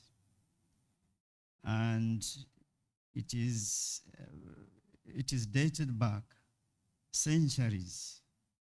But Islam usually centralized itself in the coastal region and did not go further than that. And this later on becomes problematic.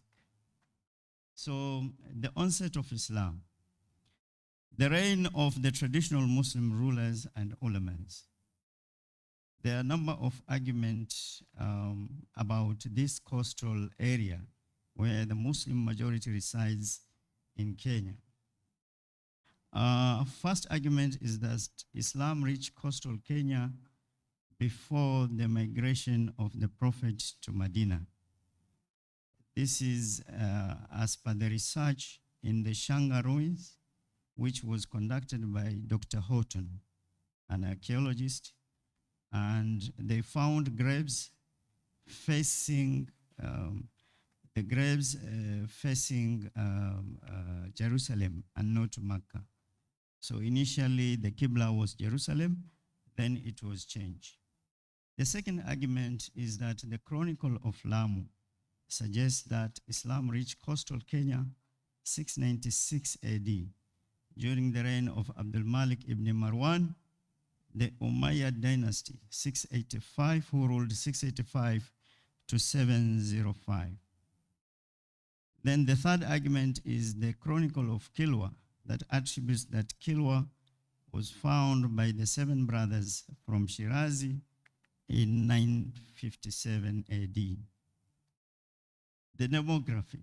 The Kenyan population is approximately 57 million, and according to 1989 census, Muslim comprises approximately 10 to 15% of the whole population.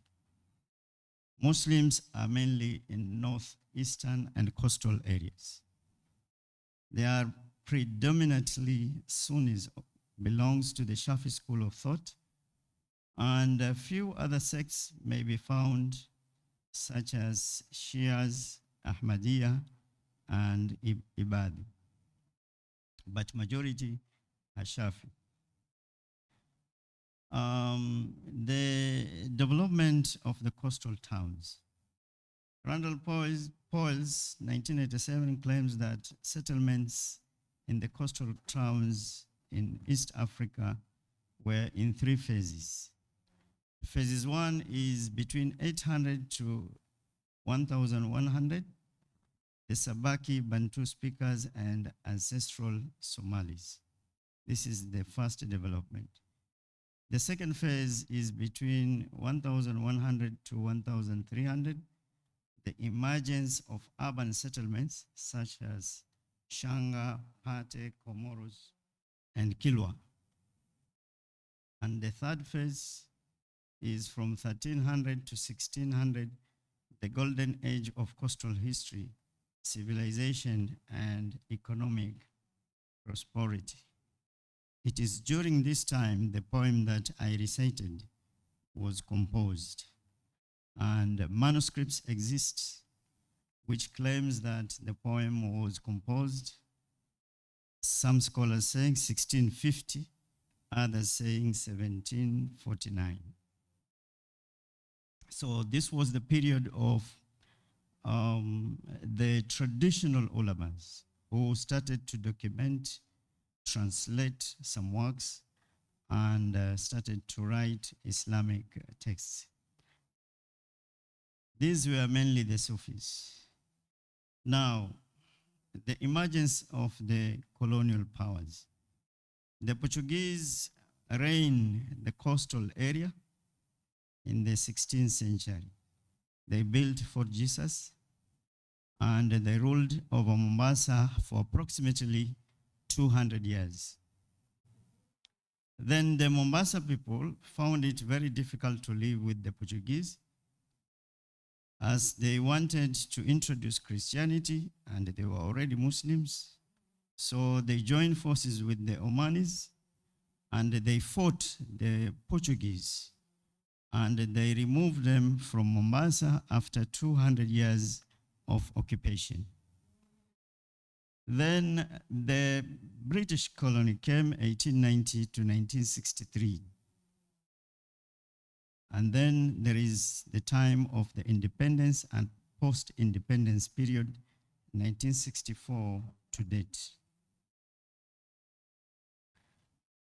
The Sufi, the characteristics of the local ulamas before the coming of reforms. You can see a picture of Maulid there. And this picture is a celebration of Maulid, the birth of the Prophet. It is done yearly in most of the coastal towns. But this area specifically is Lamu. Lamu is where the celebration is at its peak. And so many people gather there to celebrate the birth of the Prophet. The characteristics of the local ulamas. These, the traditional practices were initiated by the Sharif families from Hadramaut. They follow strict Sufi orders. Some of them are Qadiriya and others are Alawiya. They have reliance on classical interpretation of divine texts, and they base their beliefs on religious traditional practices and rituals. For example, having celebrations of Maulid annually, and visitation of the graves, and reciting some statements during the grave visitations. They also chant some qasidas. Among them is the qasida which I recited at the beginning, which is Hamziya, and the other qasida which they recite is Al-Burda. They have and they still maintain close connection with the Hadrami Bani Alawi Sufi orders. Now, this went for a very long time, but then some scholars came up. And at the onset of the colonial powers, then some scholars came up with the Islamic reforms. The British introduced another religion in East Africa, which was new now to the people of East Africa, Christianity. And then they introduced Western education. And the British supported Christian-based institutions and missions. And the Muslims slowly became alienated and economically challenged or marginalized. So this is the time some scholars, intellectuals started to call for reforms. Among these scholars, one of the pioneers is Sheikh Al-Amin bin Ali Al-Mazrui, born 1891 to 1947. Is the father of the late Professor Ali Mazrui, the political scientist who was based in USA. Sheikh Al-Amin, his bio and ideas. He was a religious leader, a jurist, and a scholar. He started an intellectual movement to change the community. And among these movements and among these changes that he called for is to be a critic of the local innovative bid'ah practices, the celebration of Maulid, the khitmah, the visitation of the graves. He was against these practices. He also introduced educational reforms. And this, he insisted on learning Arabic language because it will empower the Muslims to know the divine texts. He also called for the learning of Kiswahili language because it is a language that is lingua franca in the East African nations. And he also urged the Muslims not to ignore secular subjects because by then some scholars, some Muslims didn't want to do anything with Western education. And this was a drawback. Another one is he started to use media, the platforms of the media and publications of local newspapers. And he initiated a newspaper, among them the Sahifa and Al-Islah. And he borrowed ideas from Egyptian scholars like Muhammad Abdu and others. And he started to revive the Muslim Ummah in Kenya. He was also an initiator and what we can say a propagator of law and personal status, especially marriage, divorce, and inheritance. And now in Kenya, we have Qadhi's courts where they observe, apart from the other justice system, we have also Muslims being attended to issues on marriage, divorce, and inheritance. The family laws, they are being taken care by Qadhi's court in Kenya. And this has been officially integrated in the Kenyan constitution, despite the Christians rejecting the inclusion of this law in the constitution. Then there is awakening. He also wanted to awake the Muslims to be socially, morally, and politically involved, as most of the time they were not in the picture like other communities. His core arguments is the colonial rule and Christian influence calls for Muslims in Kenya to reform. Because of the colonial rule and Christianity, he argues that Muslims must reform to adjust with the situation. There were many women not being sent to secular educational institutions. And so Sheikh Al-Amin, he urged the Muslims also to allow their young girls to go and study in secular institutions and also to study Islamic knowledge. He also argued that the Sunni Islam needs to be defended against sectarian movements such as the Ahmadiyya and others, including the Christian missionary societies, which were strongly supported by the British colonial power. The Ahmadiyya movement posed a strong opposition to the Sunni Islam, as they are the first to translate the Quran in Swahili language. And so, according to Sheikh Al-Amin, he found this tool can be used to influence the Muslims in Kenya. Another scholar, Sheikh Abdullah Saleh Al-Fazri, he was a former Chief Qadi of Kenya, an eminent scholar. He translated the whole Quran in Kiswahili to challenge the Swahili version of the Qadiani, which he sees it as heretic. It is not in the line with the Sunni Islam. He also introduced education reforms because he was a student of Sheikh Al-Amin. And he also urged Muslims that they should also read secular education. He also strove to remove bid'ah practices, and he defended Islam under social and political changes. Now, Professor Bakari, 1993, in an international conference in Kenya, came up with the idea of the new ulama.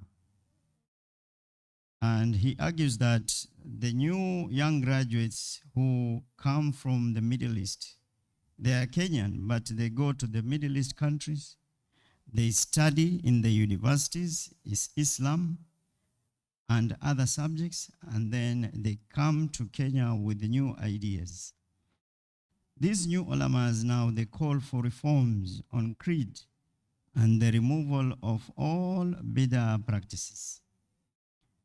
But the problem is that these new ulamas are very aggressive and adopts the pro-Saudi movements such as Wahhabism and recently the pro-Salafism ideologies.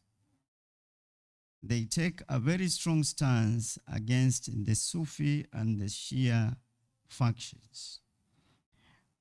They become very strong against these types of ideologies. And they speak in the platforms, in the khutbahs, in the Friday khutbahs and other areas in a very strong way. For example, you can see there the visitation of Habib Swaleh's grave in Lamu. So these are type of practices that are being attacked, and they are very critically arguing against them. And they are saying that these are un-Islamic practices and must be removed by force.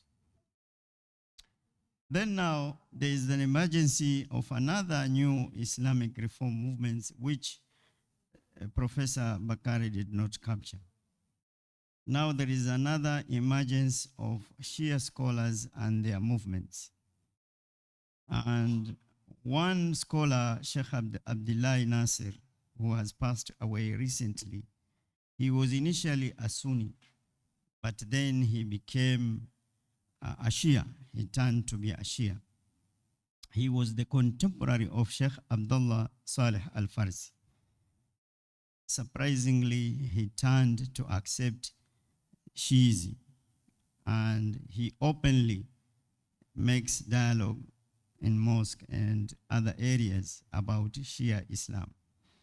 Another one still surviving and who is very, very aggressive is Sheikh Sharif Aidarus Alwi of Lamu.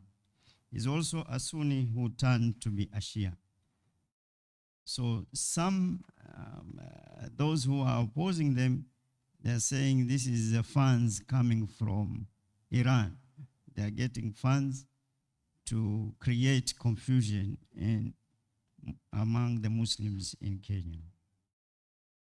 Then we have other young scholars from the international Muslim universities all over the world. We have from Medina, Riyadh, Omdurman, Sudan, Al-Azhar, Egypt, Ibadan, Mbale, Uganda, who comes with their interpretation of Islam and reforms.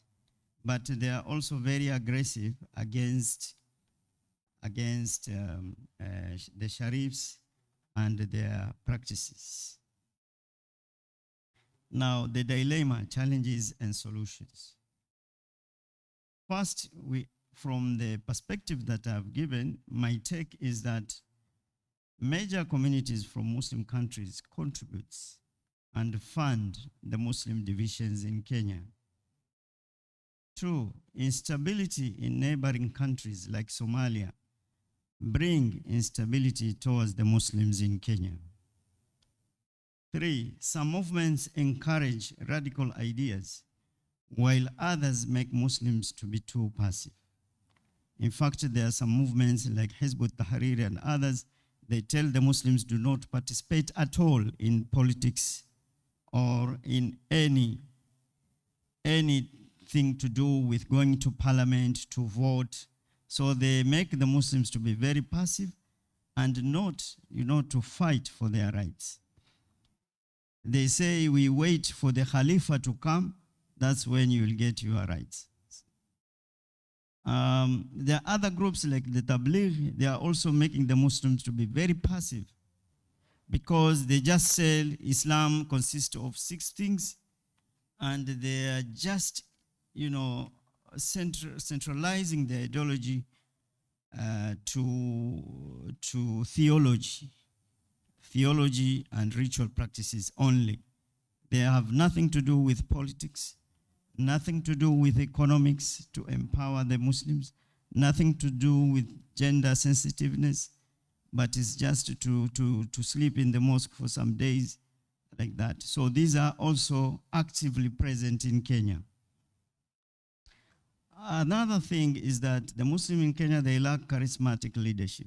There is no, a leader who can take up and say that, this is what we want and this is what we can, we can sell to the government and to other areas. There's also lack of economic and social position. And then there is educational backwardness. That's why many jobs are being taken by the Christian majority in Kenya. Many key posts are being taken by non-Muslims. And Muslims remain marginalized and denied some of their rights. Then there is the problem of joblessness and drug abuse in the Muslim community is worse. Drug abuse estimated, those who are affected, approximately 30,000 youths from the coast. And the number is still increasing. Then there is now the Christian majority recolonizing the Muslim regions using political and economic means, because most of them own the government machinery to control the best jobs, to control the lands and other things.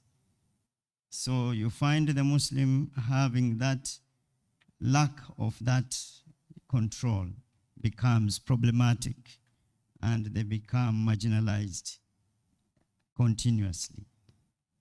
Suggested solutions before I conclude. I say that the Muslims should themselves encourage economic development, such as self-employment, not to rely on government jobs, open their own businesses in their own regions. They should also enroll more Muslim students in the higher institutions of learning, universities, colleges, where they learn professional, technical subjects. They should also encourage acquiring of both educational systems. They should not only learn, the madrasa and ignore the secular system. They should also encourage the development of Muslim integrated institutions. We need an integrated institutions which have secular and madrasa combined together. You should also discourage organizations that intends to disorganize Muslims' unity. Most of the foreign countries, they interfere with the Muslims. Sometimes they fund some groups, to create disunity and to create a problem among the Muslims. And then we should encourage to have trustworthy leadership, reliable leadership. And then we should highly discourage marginalization. We should not accept marginalization, which is done either by the government or government machinery. And we should encourage equal distribution of resources and state positions and power in Kenya. I end up by saying in Kiswahili, asanteni, thank you for your attention.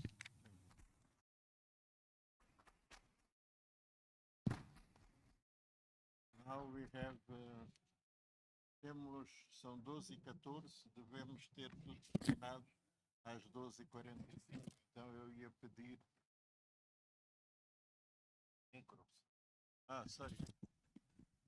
Sorry, desculpa. Não. Nós temos que terminar esta sessão às 12h45. Não está? Está. Tá.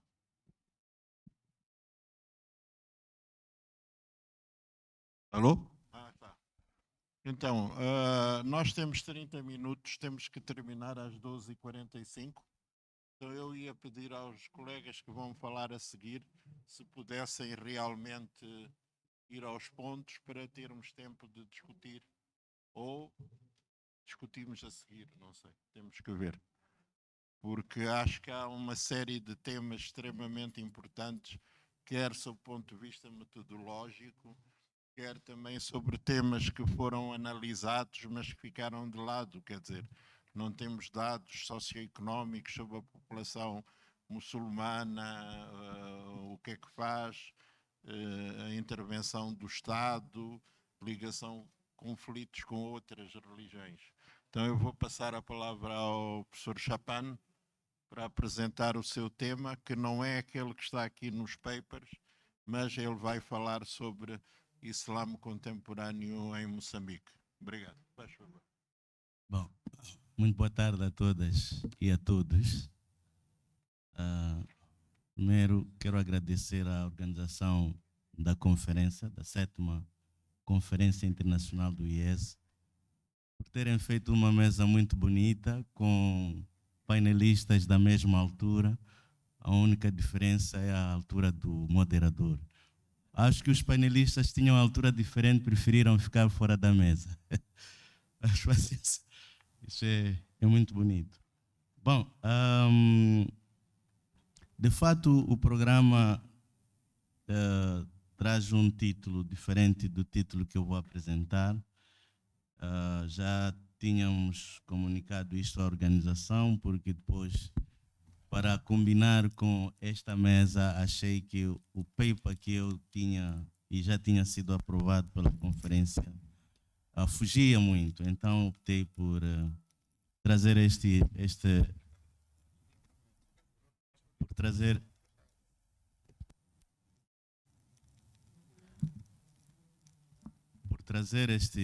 tópico, que acho que ajusta-se por exemplo, aos dois papers aqui apresentados, tanto pelo professor Musa, assim como pelo professor Ahmed Parkar. Portanto, eu vou tentar falar do debate no Islão Contemporâneo em Moçambique e o seu contributo na promoção da cultura de paz. Vou tentar seguir este roteiro, mas não vou ser muito disciplinado. Portanto, primeiro gostaria de... Já ouvimos aqui falar daquilo que é o percurso da radicalização na Nigéria, o percurso da reforma no Quênia, tudo isso, tanto a radicalização como a reforma, enquadram-se neste processo de trazer o Islão a ajustar-se com a sociedade contemporânea.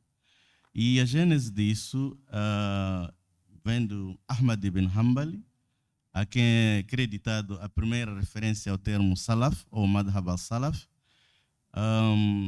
E eu trago isto porque desde o 11 de setembro, Torres Gêmeas, todos estamos lembrados, e depois 5 de outubro de 2017, particularmente em Moçambique, os termos Salafi e Jihad tornaram-se perigosos em qualquer debate e conversa, até em casa, no mercado, em qualquer sítio. Eu acho que é necessário a gente desmistificar o termo Salaf e o termo Jihad. Eles não são perigosos, mas são feitos de perigoso. Tanto Taqi al-Din Ibn Taymiyyah, um intelectual sunni, que viveu entre os finais do século XIII e princípio do século XIV, inspirando-se nessa escola hambalita, estruturou aquilo que é o movimento de purificação e introduziu a ideia de sociedade contemporânea em comparação com gerações dos bem-guiados predecessores al-Salaf, al-Sali. Saif al-Din al-Taymiyyah procurava purificar aquilo que ele considerava uma sociedade ou um din contaminado em função daquilo que eram as práticas do seu tempo. E o que é purificar? Purificar por quê? Porque, segundo ele, a sociedade muçulmana contemporânea de Ibn Taymiyyah praticava um Islão adulterado quando comparado com as primeiras 3 ou 4 gerações dos bem-guiados predecessores. Esse salafismo de Ibn Taymiyyah é caracterizado por ser um movimento teológico ligado ao Islão, do ramo sunni, que defende a purificação da fé através da defesa implacável da unicidade de Deus, Tawhid, que na sua perspectiva não se limita apenas ao monoteísmo, mas inclui ainda e, sobretudo, a rejeição da inovação, bid'ah, da idolatria, shirk, e ainda a adoção da organização social dos valores e exemplos dos bem-guiados predecessores para o mundo contemporâneo, manhaj. Ora, a partir desta abordagem taimista, discutiram-se 2 aspectos. Primeiro, que toda a reforma no Islão assenta no exercício de rebuscar um passado considerado de ouro para implementar na sociedade contemporânea. Segundo, o salafismo, apesar de ter sido transformado hoje em uma ideologia política, a sua gênese é essencialmente teológica. Portanto, a reforma no Islão não significa muitas vezes avançar para frente, mas significa voltar para o passado, buscar o exemplo do passado, trazer para hoje. Muitas vezes isto traz desafios. Por quê? E esses desafios são muito visíveis naquilo que é o atual debate entre intelectuais muçulmanos hoje, ou entre os intelectuais muçulmanos e a sua umma. Por exemplo, a questão da tecnologia, o uso da tecnologia, o uso de várias ferramentas que hoje existem, que não existiram nessa época, são muitas vezes considerados inovação, porque não existiam nessa altura. o salafismo e a reforma e institucionalização do Islão Contemporâneo. A partir da teologia salafista, combinada com o entusiasmo pela reforma política, que, de certa forma, os meus colegas aqui abordaram, cria-se no século XVIII uma das primeiras linhas de ideologia política do salafismo, através do pacto entre Muhammad ibn Abd al-Wahhab, intelectual reformista sunni, e Muhammad ibn Saud, líder da família Saud e governante na cidade de Al-Duryan, que culminou com a fundação do Reino Saudita e da teologia e da ideologia política designada por muitos wahhabismo. A formação do Reino Saudita e o impacto do colonialismo fermentaram o entusiasmo pela reforma, e o século XIX viu crescer e multiplicar-se movimentos reformistas, principalmente entre os sunni e que buscam suas inspirações corretas ou incorretas na teologia salafi e no wahhabismo. O reformismo teve um impacto, ou sofreu o impacto do colonialismo e da sua expansão. Portanto, por causa da confrontação com o colonialismo, com o imperialismo europeu e dos discursos sobre modernidade e da globalização, que se foram construindo as ideias que hoje configuram o Islão contemporâneo, que podem ser sumarizadas em neotradicionalismo e ou escrituralismo, reformismo neomodernista, Islão sociopolítico e cultural, tanto ideologia de Estado e identidade transnacionais, exemplos de pan-islamismo, pan-arabismo, humanismo liberal e a espiritualidade sufi. O colonialismo agrega, mas não elimina as querelas internas em volta. A importância de compreender a unicidade de Allah, Tawhid, em contraponto com a diversidade no Islão. A unicidade de Allah sugere a unicidade do Islão, mas tal fato é desafiado devido a diversas ramificações nas comunidades muçulmanas, xias, sunnis, sucutos, nashites, sufis, wahhabis, antissufis, etc. A diversidade é baseada em reformas de interpretação das escrituras sagradas, escolas de jurisprudência, madhab, mecanismos de legitimação da autoridade islâmica, práticas de rituais. A discussão em volta da articulação entre a fé, razão e a construção do Estado, aspectos fundamentais da sociedade contemporânea e discurso de modernidade, ou o islamismo, visto como uma imitação da ideologia, ambiente cultural, formas de agir e modos de vida. Estes tópicos acompanham a expansão do movimento reformista que procura agregar a comunidade muçulmana o colonialismo, o imperialismo ocidental é a ferramenta agregadora dessas comunidades que procuram essa reforma.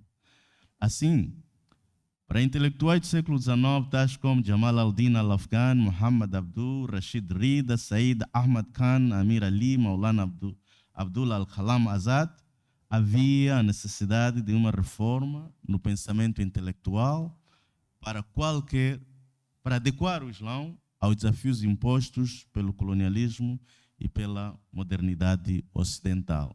Os meus colegas tocaram isso também.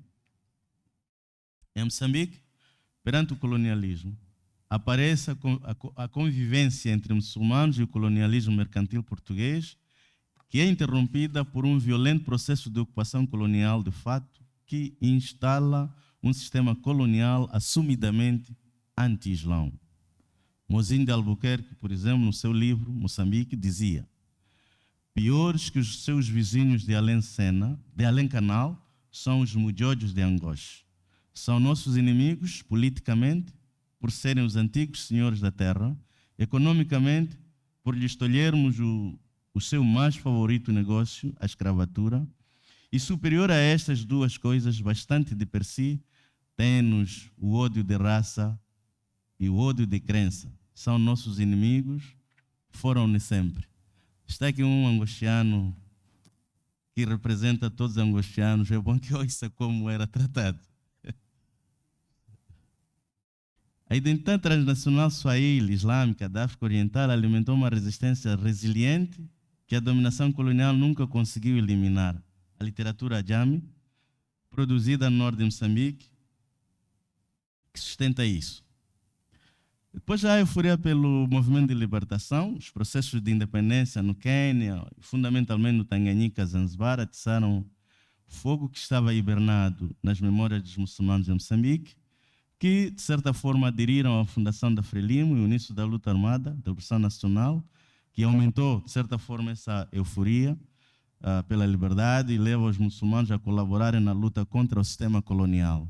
É interessante que um dos primeiros, se não o primeiro livro publicado sobre a luta de libertação nacional em Moçambique foi escrita por um muçulmano, Chapane Mutiua, publicado em 1978, um texto que me foi carinhosamente fornecido pelo professor Colin, aqui presente, que ainda não foi explorado e, por acaso, está isento ou está ausente na nossa historiografia sobre a luta de libertação nacional. Portanto, um muçulmano e fez esse texto em forma de utensílio que foi aqui recitado pelo professor Ahmed Parkar. O processo de luta armada de libertação nacional transforma-se numa emboscada na medida em que a Frelimo adota uma ideologia antirreligiosa e, por isso, anti-islão, e a administração colonial, reconhecendo a tenaz resistência imposta pelos muçulmanos e o impacto da influência Tanzânia independente, olha a comunidade muçulmana como um perigo, principalmente quando aliada à Frelimo. Por isso, as ações da PIDE tiveram, fundamentalmente no norte, com enfoque sobre alguns muçulmanos, tais como Antônio Xera, Lau Silimani, Muarabu Shauri, para citar alguns. E depois há aqueles trabalhos e movimentos todos do Fernando Amaro Monteiro, que não vou me concentrar neles. Mas um dos grandes problemas da atualidade dos muçulmanos, ou seja, do Islão contemporâneo em Moçambique, em todas essas fases, são as disputas internas. Por exemplo, a chegada dos reformistas nos anos 60, que inicia uma nova onda de disputas entre os muçulmanos, que os divide em dois grupos, os sufis e os reformistas anti-sufis, e divididos entre sucutos e nascidos, que chegamos à independência, e aí agudizam-se os conflitos internos que se agravam com o secularismo totalitário, como chama o meu amigo Muriel Junot. O pós-independência pode ser dividido em estas três fases: da independência ao quarto congresso, em que, portanto, há esse secularismo totalitário, e do quarto congresso ao fim da Primeira República há o início da aproximação do partido às instituições religiosas, e depois a inauguração da Segunda República, que começa, portanto, que se abre não só em relação às religiões, ao Islão, mas também ao mercado, portanto, e dali até a eclosão do terrorismo, ou seja, da insurgência em Cabo Delgado, há várias dinâmicas que precisamos analisar. Mas nós vamos nos focar no debate em curso intra- e interreligioso. E aqui quero destacar certos aspectos: os atores, os canais, os tópicos, os modelos de intervenção e o impacto, de forma muito superficial, porque esta é a área este é o projeto que gostaria que me ocupasse nos próximos tempos. Entre os atores envolvidos no debate, falamos no debate interno do Islão, nota-se uma diversidade de atores. No passado, o debate estava polarizado entre o Conselho Islâmico e o Congresso Islâmico, e a partir da Terceira República, e principalmente a partir dos finais dos anos 90, vão se multiplicar instituições muçulmanas. Portanto, essa polarização acabou. Portanto, hoje há várias outras instituições que entraram nesse debate. E muitas dessas organizações desempenham papéis muito ativos entre as comunidades muçulmanas no Sul, no Centro e no Norte.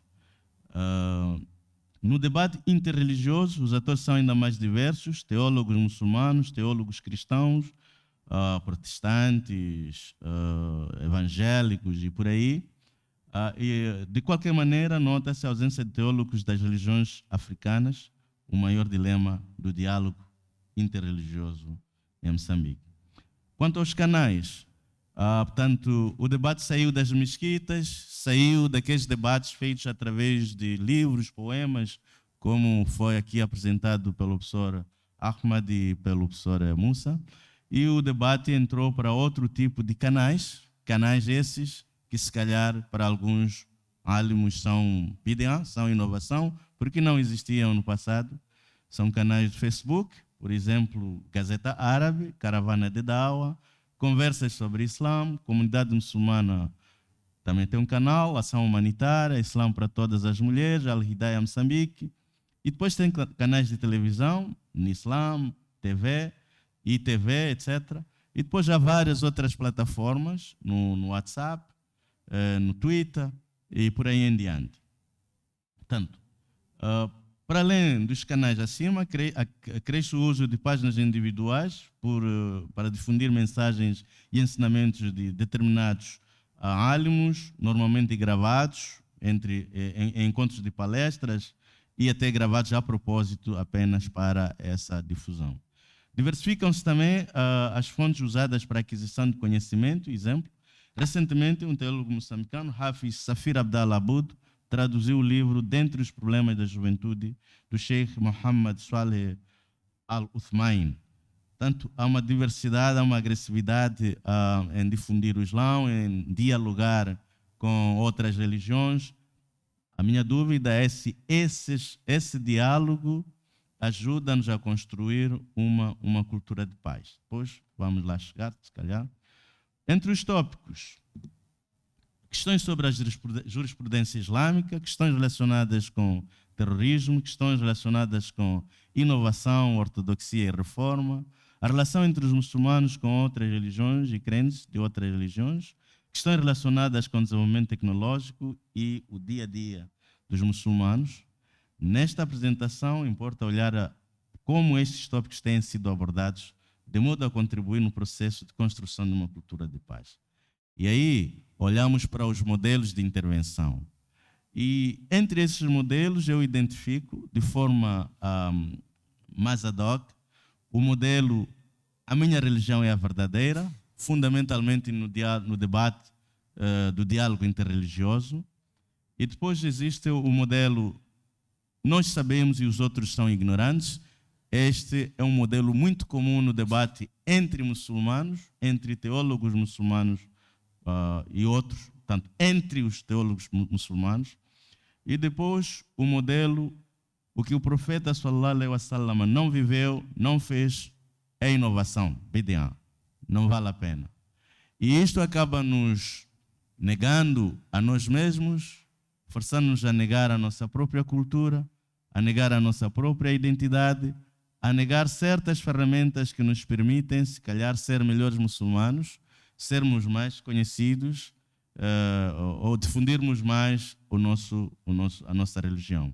E depois existe o modelo pacificador, o modelo muito usado. Aqui eu posso até citar alguns cheikhs, os outros não vou citar por enquanto. O Sheikh Umar Ayuba, o Sheikh Said Habib são muito enquadrados neste modelo, e quem for às suas páginas irá encontrar o porquê que eu trago isso. E o impacto do debate. Há um crescimento de nível de conhecimento de uns sobre os outros, do ponto de vista religioso, e se calhar antes de prosseguir é preciso salientar que desde os finais dos anos 90 para cá, há um crescimento qualitativo e quantitativo do ponto de vista de teólogos muçulmanos, e se calhar de teólogos das outras religiões. Mas, infelizmente, muitos destes teólogos que dominam muito bem as suas religiões, o conhecimento teológico das suas religiões, penso eu que falta incorporarem ou reconhecerem que a religião é também uma construção social e tem um papel importante como uma ferramenta social. Há também clivagens que se agudizam em função do modelo Minha Religião é a Verdadeira, porque isso acaba ostracizando a outra religião num ambiente em que nós nos encontramos, em que procuramos aproximarmos e aprofundarmos a nossa construção de paz duradoura. Há novas crises dentro da comunidade muçulmana em função do papel da cultura local e a sua relação com a religião. Em face desta abordagem, o que o profeta não fez, o que o profeta não viveu, é inovação, não existe, não pode ser incorporado. E, obviamente, aquilo que é a nossa cultura local não deve ter feito parte daquilo que foram as vivências do nosso querido profeta. Em conclusões, o Islão contemporâneo tem uma origem híbrida, como nós tentamos abordar. Por um lado, ele surge como resultado de um processo interno longo, cíclico e diverso, ancorado na busca da reforma e em confronto com a ortodoxia. Por outro lado, surge como uma reação ao ataque externo institucionalizado pelo colonialismo e imperialismo ocidentais e o seu discurso sobre a secularização, a globalização e a modernidade. O colonialismo incentivou a estruturação de uma ideologia de intolerância entre as religiões, mas em toda a história de Moçambique nunca se tinha evidenciado até 5 de outubro de 2017.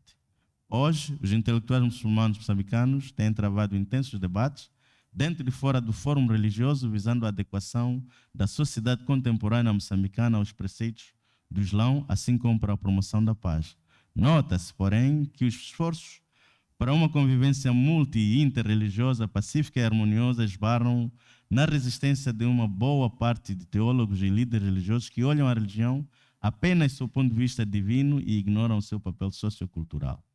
Para superar esta resistência, urge promover a compreensão como um produto das dinâmicas socioculturais através do ensino dos estudos religiosos, não confessionais através de uma abordagem acadêmica. Eu diria muito obrigado.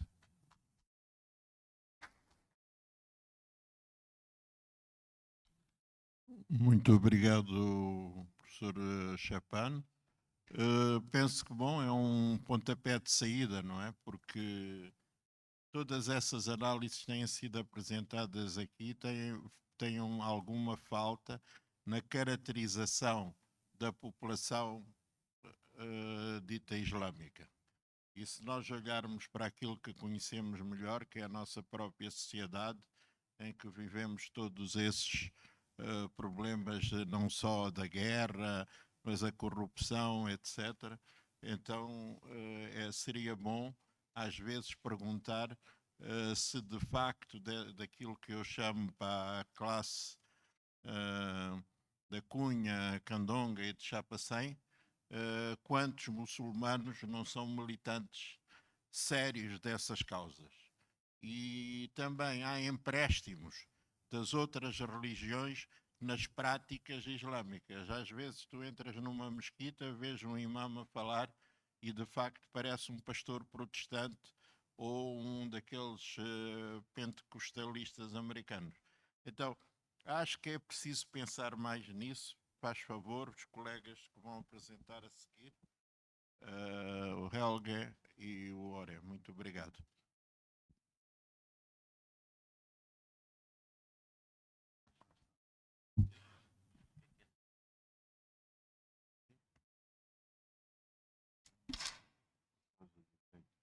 Good afternoon.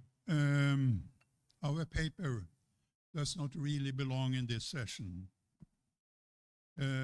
And we have decided that we will limit ourselves to making the most important points, and we will submit the papers so you can be able to read it. And our paper is about political economy, the war, and Total Energias. And it is called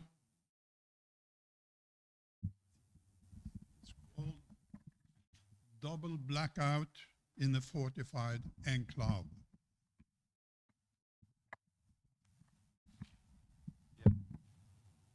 Yeah. We have a presentation, but it's not here. Anyone who? So in the interest of time, let's just move straight to this.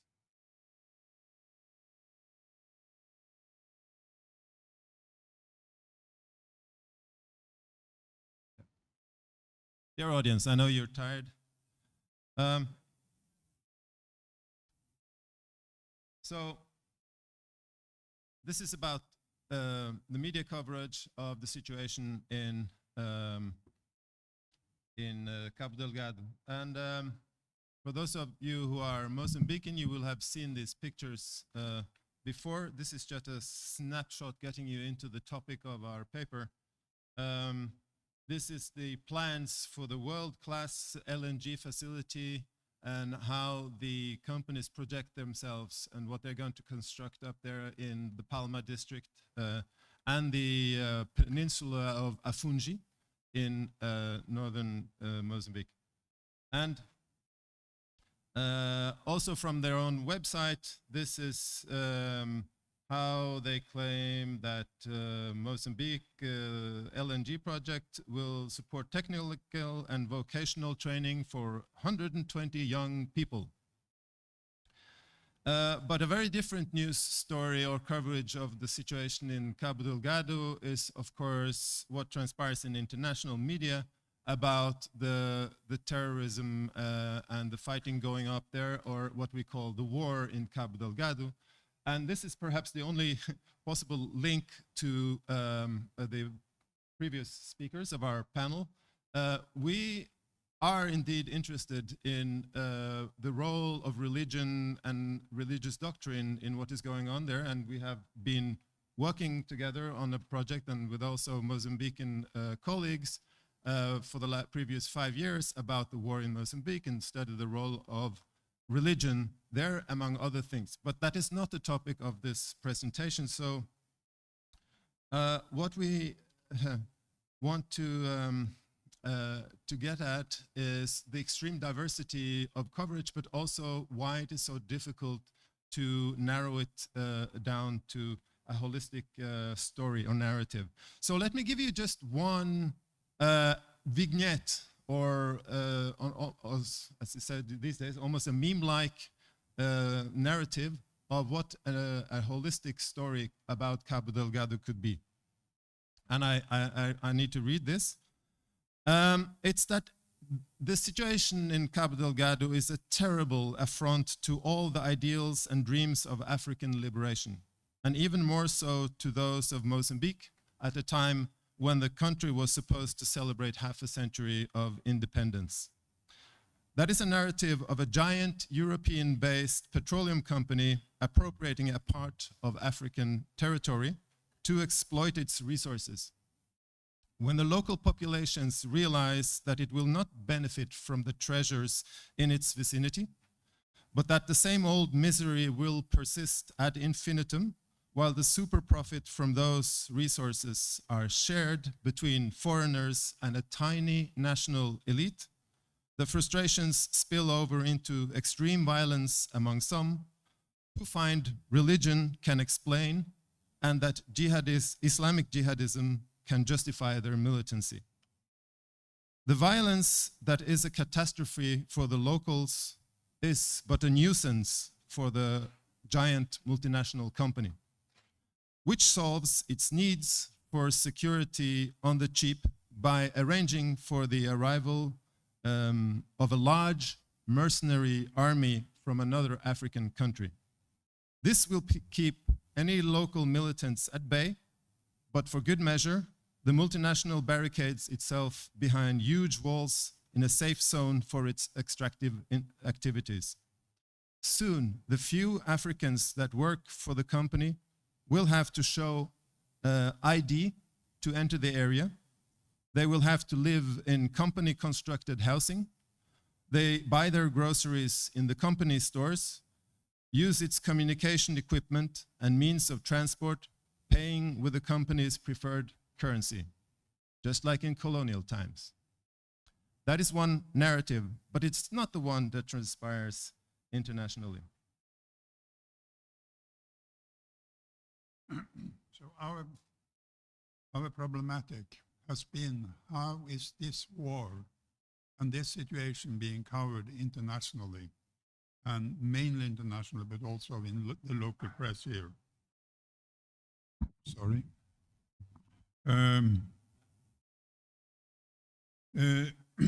Why is it so difficult to cover Total in Cabo Delgado, but also Total elsewhere in the world. We have done this by trying to both analyze the war and Total as a company and the role, particularly in Cabo Delgado. It's about theory and some empirical findings. It's about the political economy of Total and the LNG in Mozambique. It's about Total in Africa. It's about new wars in Africa and particularly in Cabo Delgado. And it's about business and human rights. Our methodology has been a so-called snowballing method. That is, we read something and go on from then and snowball after, one after the other.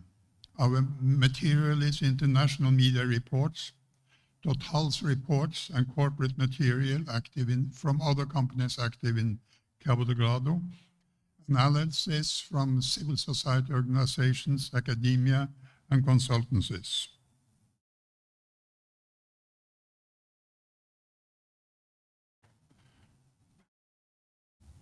So let's just briefly put this in the context of the political economy of the gas. It was found in 2010.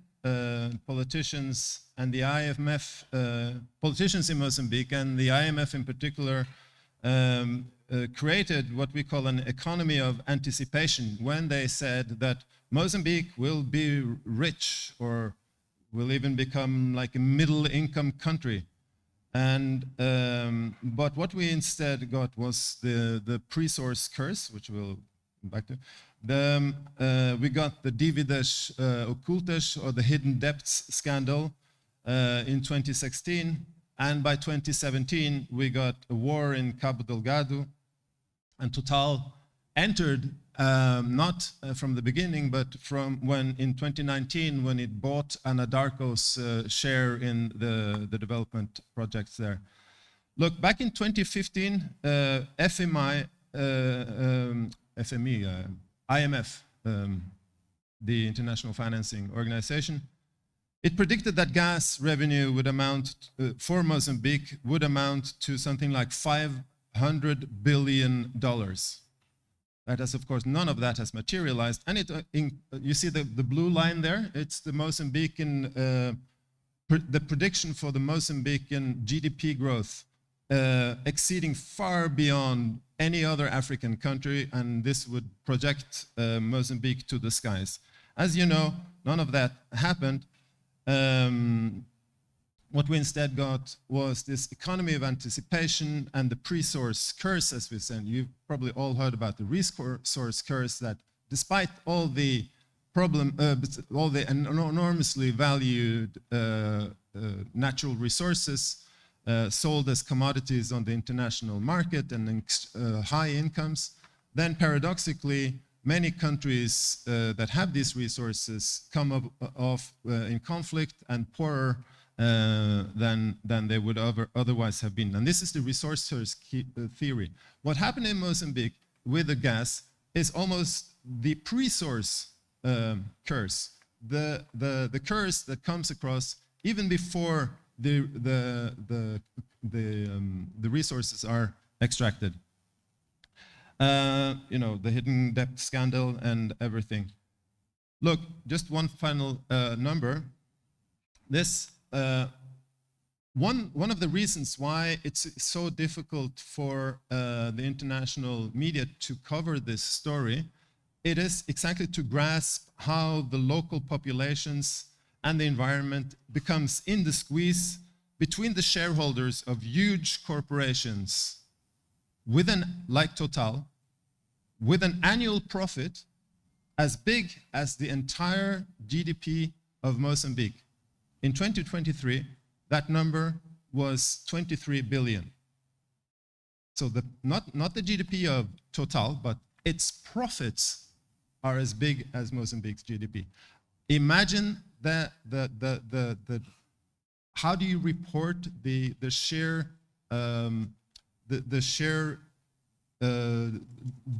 disparity of power between this company and the locals? And then on the other hand, of that company, you have the local elites with their own ambitions for fast enrichment. So this is kind of the political economy here. To report extractive industries is quite difficult, but let's just go into what Total is. It's an asset of France. It has 100,000 employees in the world. It has a presence in 120 countries. And as we said, in 2023, its profits were $23 billion. It's regarded as the second largest carbon bomb in the world. That is just after the Chinese coal company. And Africa is a core part of Total's strategy.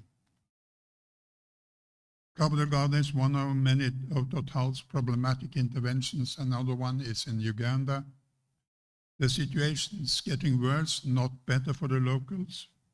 There has been scrutiny on France's rapid support for the military intervention.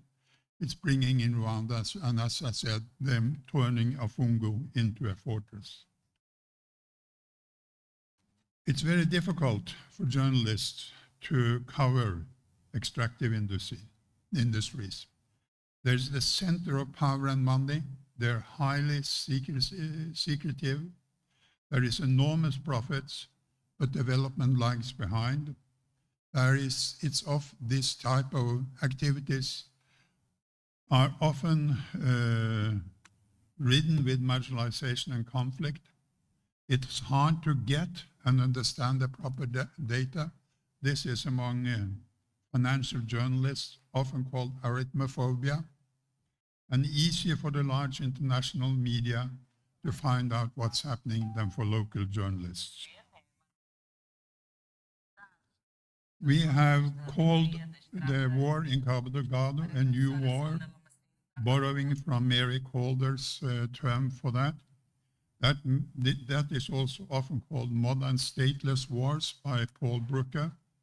It includes roaming bands, a form of warlordism, and there are forever wars between the state and the insurgents. It goes on, and there is a ideological element at the bottom of it, though religion and ethnicity mobilizes.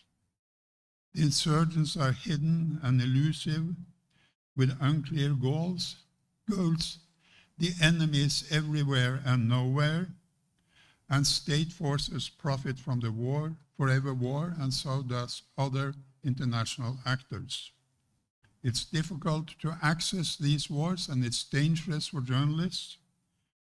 Some of the journalists covering this are very cynical. Others are driven by deep ethics, but often difficult to get through their ethical concerns. What we are seeing in Sudan now is a very good example of this.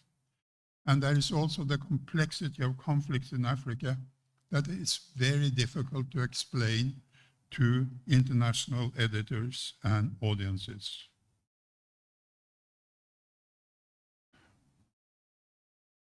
Reporting Total is also an issue about human rights. And every time someone tries to take Total to court over this, Total has large resources to tackle objections and criticisms. They've been accused of the massacre, partaking in the massacres in Palma, of land injustice, driving people from land, and they're, of course, been involved in many environmental concerns. Here's an example of an article from Le Monde International, the English version, about one of the biggest issues, namely the attack on Palma and how that was being covered. This is much later than the incident itself. It has taken years to really uncover what was happening by Le Monde and by Politico. And then we find the same story in Financial Times, but also years afterwards, not when it happened.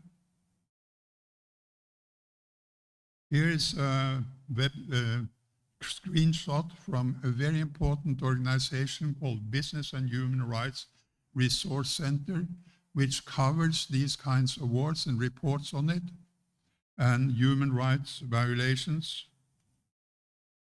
And this is the answer from Total, which denies all the accusations from Le Monde. This is from 2024. And then we call this a double blackout, and you can tell us why. Well, simply summing it up, we found that the reports and analysis we have accessed bear out basically that it's difficult to grasp the full economic, political, social, environmental, and human rights implications of the gas adventure in Cabo Delgado, and not least because the information is scattered, but also because of what we have been trying to do. It's such a vast area, and it's so difficult to convey it to an international audience as a holistic problem. And that in the midst of this, you know, it is what is the role of religion in the middle of all of this? It's just a small piece of it. Now, why is it so difficult? And we have pointed to 4 areas. The political economy of the extreme promise and exceptional dangers of the LNG industry, the sheer size and value of it, the climate problems it creates, and the future market. These are all part of the very large picture of global importance and global power and enormous global money that trickles into, that will affect Mozambique. Now, the new wars theory and complexity of African conflicts is another reason why it's so difficult. It's hard to communicate to international audiences. The third point is the lack of data, the secrecy and sheer complexity of the extractive industry, and in particular the LNG gas. Many people simply confuse it with with oil and petroleum industry, but it's even more complex than that. And understand the markets. You know, when Total invests, they are thinking about recovering profits somewhere 15 years down the line, and they don't. Nobody really knows whether it's going to be profitable by then. The last point is the human rights and business. The local ambitions and greed create many abuses, which means for journalists that it creates secrecy and difficult access and media control here in Mozambique, and in particularly in Cabo Delgado. This makes it very difficult for local journalists and very difficult for international media, all of this picture. This is why we call it a double blackout and adds on to that, in the enclave of Total's activities up there. And this double blackout also makes it easier for Total to evade criticism and good scrutiny of their activities in the north. That's it. Thank you. Thank you. Thank you.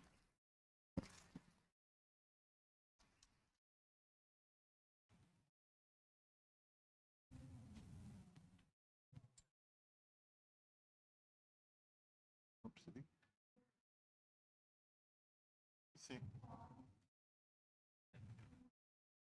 Ok, então, infelizmente chegamos ao fim e não vamos ter grande tempo para discussão.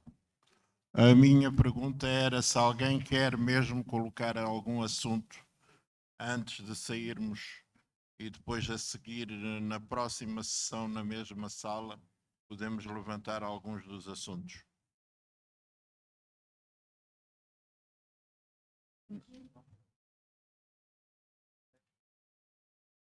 Está bem. No próximo painel podemos fazer. A única coisa que eu queria me referir é de que estamos a falar da França. E a França, de facto, tem fronteiras com Moçambique, exatamente na zona de Cabo Delgado.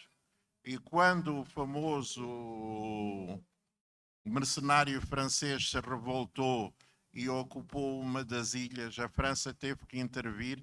Moçambique ajudou imenso, mandando uns barcos para o fundo e, enfim, o assunto depois, o mercenário saiu.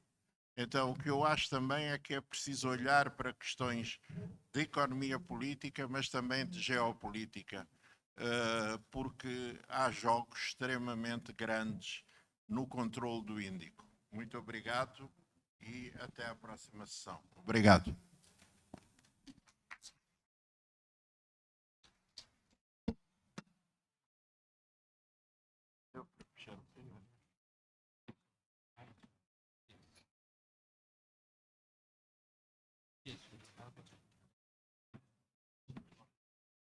O que foi?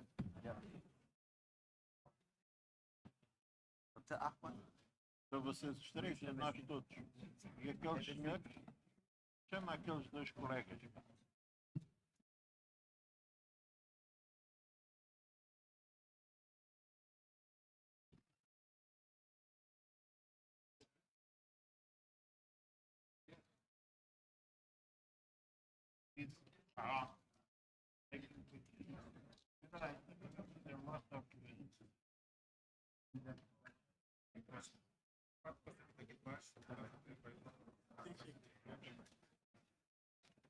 Vamos resolver essa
militant movements that are using Islam and religion as a causa causa bellicum of their movements and a large motive of their movement in various parts of Africa. We have in this panel, I'll make a very quick introduction and then let themselves introduce themselves as we start this this panel going about it in the same way as the sequence of it's notified in the program. We have in this panel Adam Sandor from the University of Bayreuth, who will be speaking about, I take this in English, interrogating Jenim's political project for Mali.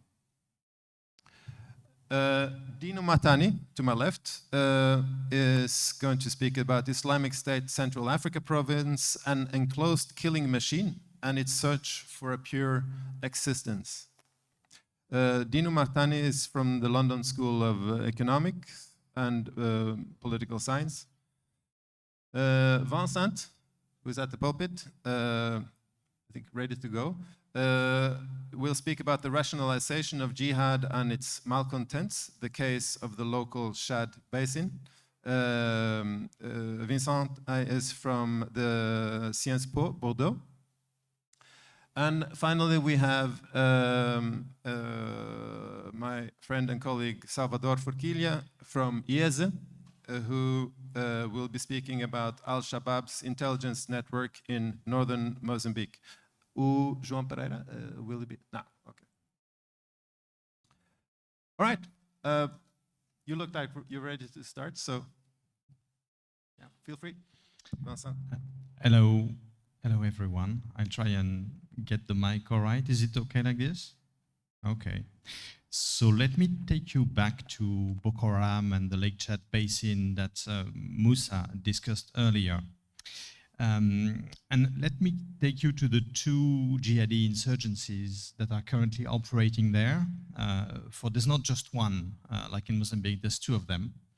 One is aligned with the Islamic State, just like the one in Mozambique, and the other is an independent organization, not affiliated to either Al-Qaeda or the Islamic State.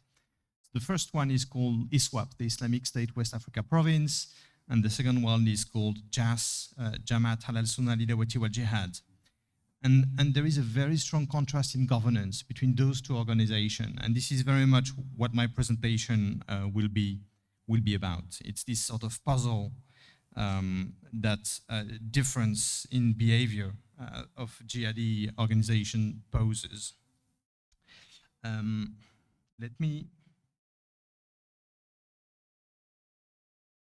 So I want to start with a quote from an interview I did with a jihadi defector. And here is what he was saying. In Lake Chad, which means in ISWAP, for anything you need a permit. And the leaders need to understand what is going on before granting authorizations. Before, which means under JAS, people were just doing according to their wishes. You would have low-level commanders going for their own loot. In Lake Chad, again in ISWAP, you need to ask for permission. The Munzir asked the Qaid asked the Amirul Fiya. In Sambisa, again, with JAS, they do what they like. And so, this quote points to the importance of organizational issues, two very substantially different models in a broader jihadi tendency in Nigeria. In the discussion on the various jihadi movements in Africa, there's a lot of attention paid and a lot of speculation about international connections, about the circulation of weapons, of monies, and fighters.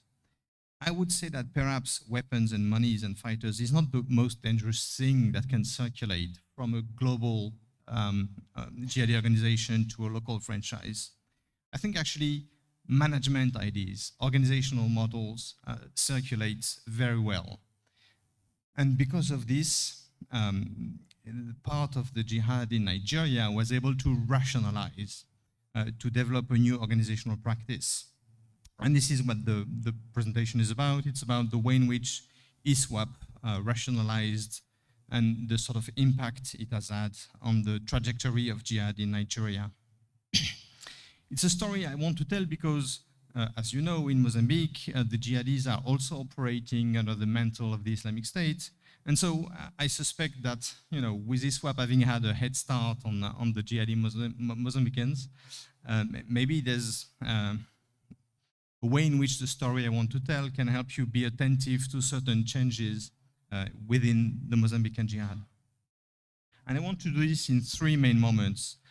First of all, explain what I mean by rationalization, then discuss why and how it happens, and then also discuss what it does, you know, does it work? So first of all, what I mean by rationalization. Well, I don't mean that ISWAP is right and that jazz is, you know, absurd or idiotic or irreflective. What I mean, I understand rationalization as per Max Weber. Rationalization is a systematic means-ends calculation. And it's a specific way to relate to the world, which has to do with a lot of techniques and gear, bureaucracy, paperwork, archives, internal control, a separation between public and private, the creation of individual rosters, specialized training, internal reporting, the rotation of officials, specialized offices with like computers and ventilators so that the computers don't heat up too much. Essentially a deliberate attempt at predictability, sustainability, the management of rare resources. In the case of Lake Chad, this has meant developing a taxation system. JAS, which was the initial movement, was just plundering away, destroying everything. But ISWAP reached out to civilians to try and recreate regulated taxation, negotiated taxation, regulated taxation instead of plunder. Rationalization also means, translates into something when it comes to the penalty that the jihadis use. JAS was massively using hudud punishment. So those very spectacular, extremely violent, Sharia law-inspired things like decapitation, stoning, and whippings. ISWAP works differently.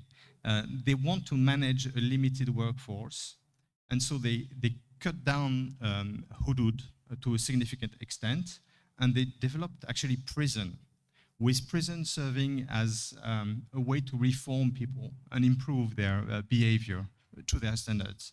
So you could say Michel Foucault, the shift from punishment to disciplining through prison, it's also part of the sort of rationalization that we can observe in Nigeria. And of course, this rationalization has been implemented very unevenly.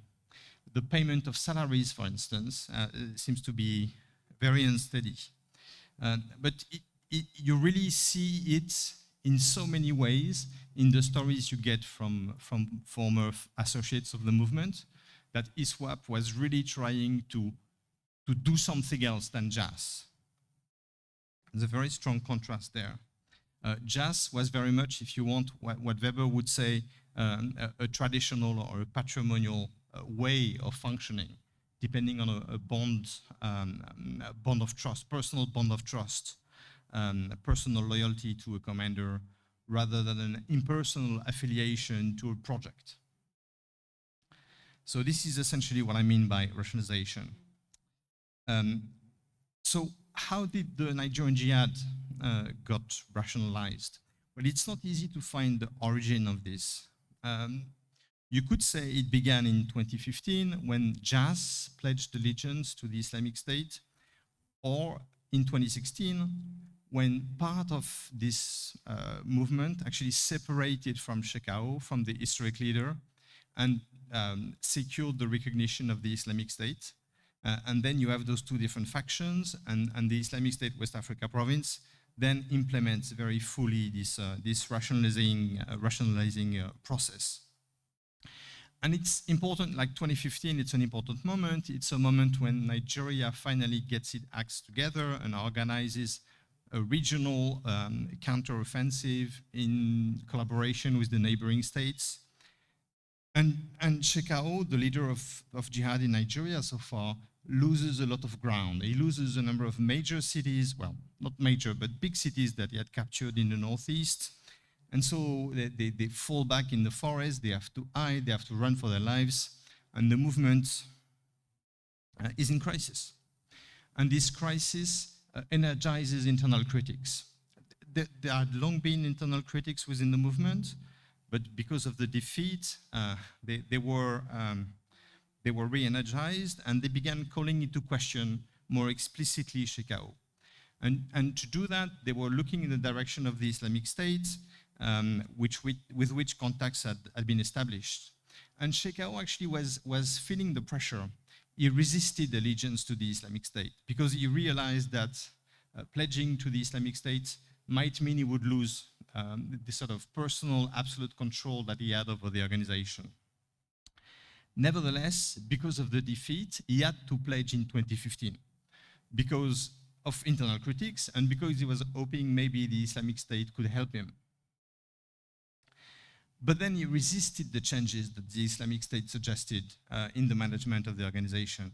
And so around 2016, those internal critics basically seceded and broke from Shekau, leaving his main base in the Sambisa forest and taking refuge in the Lake Chad, which is a marshy area. It's very good for insurgency. And there they began implementing all those changes that I mentioned. So it's a story, in fact, where you've got internal demand for reform, stirred by circumstances, defeat, meeting an external offer. The Islamic State had ideas about how to organize, how to rule, how to build a state.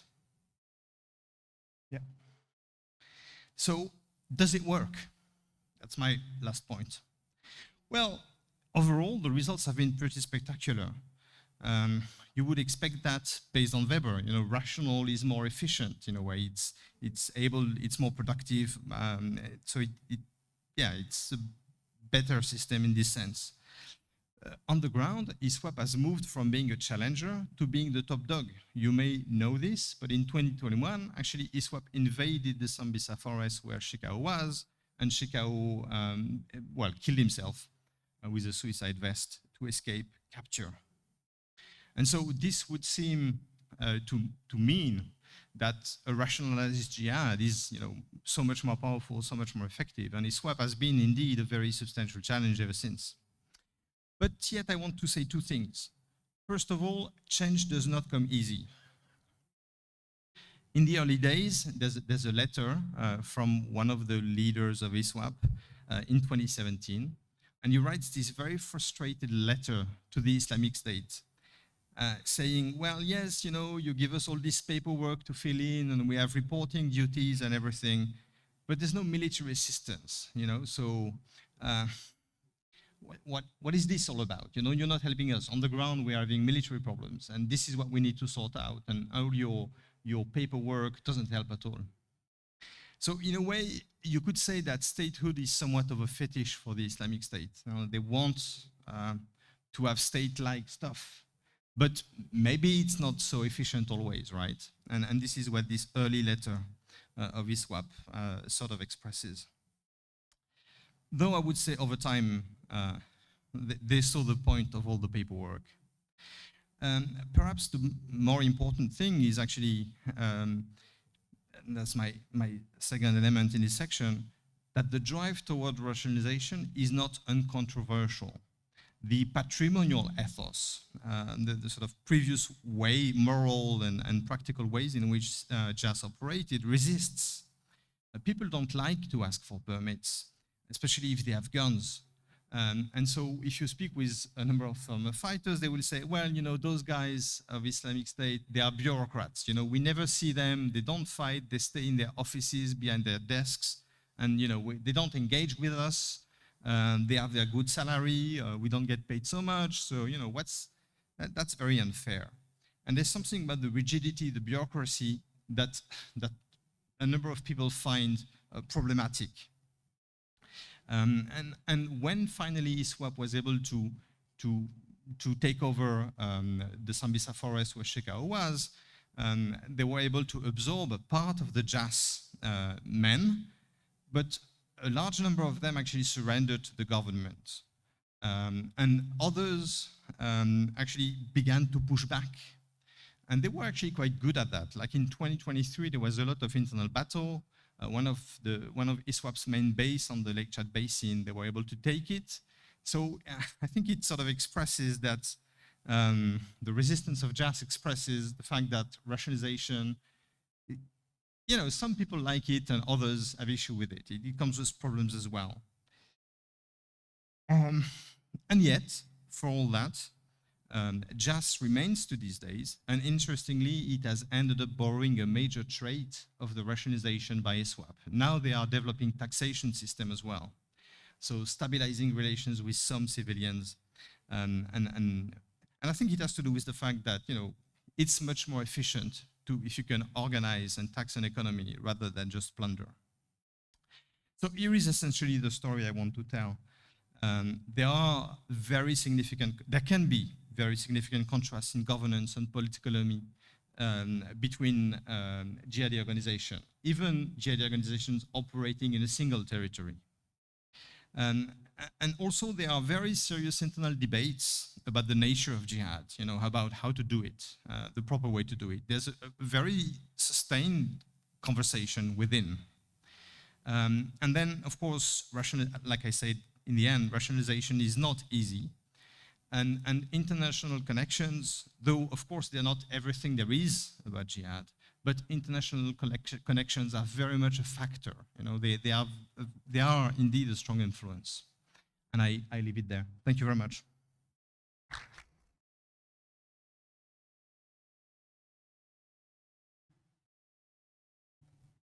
Thank you very much, Vincent. Adam, feel free. The floor is yours.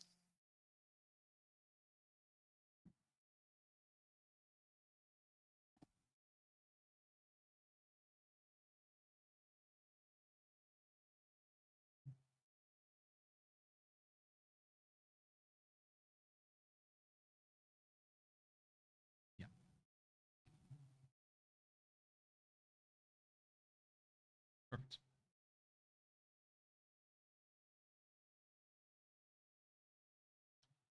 Hello, everyone. Thank you so much for the invitation. My name is Dr. Adam Sandor. I am a senior researcher at the University of Bayreuth in Germany, and I work on a project called Post-Colonial Hierarchies in Peace and Conflict. Today, I want to speak about an Islamist armed group operating in the Sahel region of West Africa called the Jamaat Nusra al-Islam wal-Muslimin. And I want to ask certain questions about what their political project is for a place like Mali. Now, a little bit of context. We've been having some internal discussions as researchers and interlocutors on the ground for some time now. And especially this year, we've seen a very kind of enhanced strategy of JNIM operating around the Malian capital city of Bamako. On September 3rd of this year, actually, JNIM said, we are going to put a blockus, right, or a kind of embargo for all fuel coming from neighboring countries, Mauritania, Guinea, Cote d'Ivoire, and Senegal, to essentially stop Bamako from working, because a lot of the fuel that is used that comes to the city is actually used to power the city, meaning that like its electrical grid is heavily reliant on fuel coming from abroad. Again, this is a landlocked country. So if we actually see a situation in which the regime in Bamako falls to JNIM fighters, what does JNIM actually want?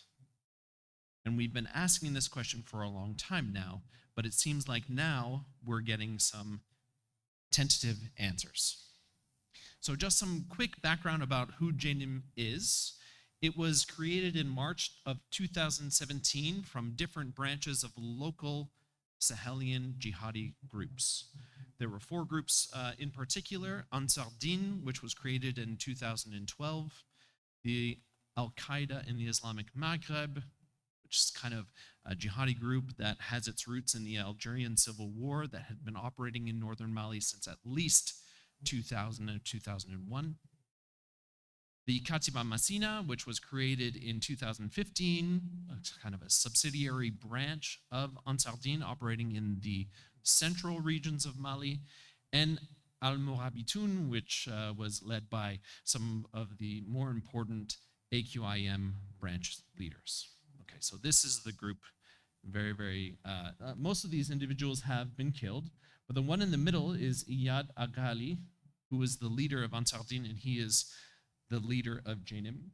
And then to your far right, that is Hamadoun Koufa, who is the leader of the Katibat Masina. All of the other individuals have been killed, in particular from raids by the French counterterrorism operation that was operating in the Sahel from 2014 until they were kicked out by the regimes in 2022 and 2023. Always good to have maps. You will see that this is Mali, right? And then this is the regional picture. So these are activities of only this first 6 months of this year. Essentially, you see very, very clearly with these gold dots how the concentration of the insurgency is essentially around central Mali, but has quickly spread. If you were to compare maps from previous years, you'll see that most of the activities of Jenim were in the north of the country, in the Gao region, in the Kidal region, and Timbuktu, slowly spreading into the center, concentrating there, and then especially since 2023, a big movement down south, and then this year, a movement to the west towards the border with Senegal. So we see this is a very, very long-standing jihadi insurgency. It's starting in essentially 2012, becoming Jenim in 2017, and continuing until this day. So the question is then, what do they want, and how do scholars actually write about Jenim? Well, most of the academic literature focuses on the role of these jihadi groups within the Malian crisis, and especially about the era of 2012, 2013. Much of the literature also focuses on kind of poor governance, of course, of the Malian state, and then later on, the state of Burkina Faso and Niger. And then we have a little bit of a literature as well on what motivates recruitment into Jenim. I would argue that all of this literature has a central problem in the fact that it is viewing Jenim as a violent organization, which it is, operating against a particular order, meaning the Malian state or just the state system, which of course it is, and they do. But more than anything, I think the literature fails to recognize that Jenim is an organization that actively contests established hierarchies. This is the strategy and this is the objective. And I'll give a couple different examples of this as illustrated by their spread through all areas of Mali in particular, focusing on that. Jenim is an incredibly pragmatic group. We would say, like with what Vincent was just speaking about, with the differences between JAS and ISWAP, that Jenim essentially is kind of functioning according to bureaucratization light. I'll give you an example. One of my interlocutors' father in the Gao region of Mali had paid zakat. Zakat is when you give a certain percentage of your resources to the Ummah, or through the Islamic group, and essentially that is meant to be redistributed for different social purposes. It's one of the 5 pillars of Islam. So this individual's father had paid zakat to Jenim. They had taken a certain amount of his herd, his cows, for that year. Later on, however, due to some kind of mistake, additional zakat was taken in the form of recuperating lost herds, right? So it would belong to the father. The part of the herd got away, and therefore Jainim fighters actually came and found them and took it as their own. The son of this father went to the Jainim fighters and essentially said, my father's name is X. He paid zakat during this month. You have taken the rest of the cows. I would like those cows back. This is quite a bold statement, but in the local context and the pragmatism of Jainim, it's very, very clear that they want to have the population alongside of them. And so the leading commander of that unit got on the telephone and called his commander. His commander asked, what is the name of the father? His name is X. Yes, that's right. He paid zakat on this day. We have it recorded. Go and give him the dozen cows that were taken. And then my interlocutor went back with the cows, okay? So they do record things, they do negotiate with local interlocutors, and they do resolve disputes. And so this is what's interesting about the contestation of local hierarchies. In the Sahel, we have highly stratified societies, not according to only kind of class systems or divisions based on access to the kind of trappery of modernization and access to the state, but also we are talking about hierarchical categories within societies, basically between noble classes and lineages versus vassal classes and lineages. We also have the continuation of slavery by ascendants in Mali and in Burkina Faso, and we have just general divisions and hierarchies based on gendered lines as well. What's important to know is that Jainim has actively tried locally to break down these hierarchies. I'll give you 3 examples. First, the kind of class hierarchy with regard to marriage in Fulani society. You need to pay a dowry to the father of the potential bride. Usually it's only the upper classes of Fulani society that have been able to kind of use their largesse to pay extravagant dowry prices. As Jainim became more strong and kind of consolidated territorial control of central Mali, it's made a rule for all of Fulani's communities within that area to say, you are now not allowed to pay a bride price of more than 2 cows. So whereas it used to be 100 cows for many people, it became something that was automatically kind of useful and attainable to young men seeking to establish themselves as adults with families, right? So this immediately kind of broke down the class system of hierarchies within Fulani society in central Mali. Another example involves kind of family disputes, right? Jainim is very, very active in resolving disputes between husbands and wives, with wives seeking for divorce. Generally in Malian society, the traditional religious class has always kind of benefited the position of the husbands as opposed to the wives. But in central Mali, we see, after these adjudicating kind of systems with the local Qadi that are affiliated with Jainim, we see a system in which women, wives, are allowed to divorce their husbands much more freely. And then lastly, we have situations in which there are land disputes. We have a situation in which the government in Mali since the 1960s, since independence, has kind of favored agricultural systems of production as opposed to others. Jainim says that we need to not only support the agricultural system and the idea of property of those farmers that live in its areas of control, but also that those farmers can't take it out on and grow in areas where normally it's supposed to be used for transhumance, for cattle purposes. So we see an active kind of move for Jainim to adjudicate in these local hierarchies. The last thing that they tend to do as well is to kind of break access to pasture lands. Before, it was the ruling class or classes of Fulani society that kind of guarded access to pasture lands. And poor herders would have to pay exorbitant taxes to these individuals, these higher level Fulani leaders and masters of the land called Joro. In 2015, Hamadun Kufa said, we're not going to do this anymore.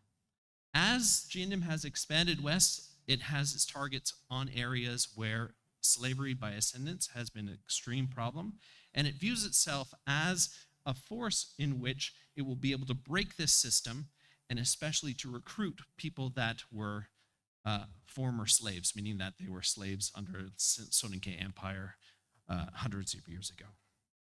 So now the question then becomes, do they actually want to take over the state? And if they do, how will they do it? Well, conversations that I've been having for the last 6 months indicate that yes, they actually do want to take over the state. But there are a lot of kind of pragmatic issues that we need to discuss. Hardly any of the leaders of JNIM speak French.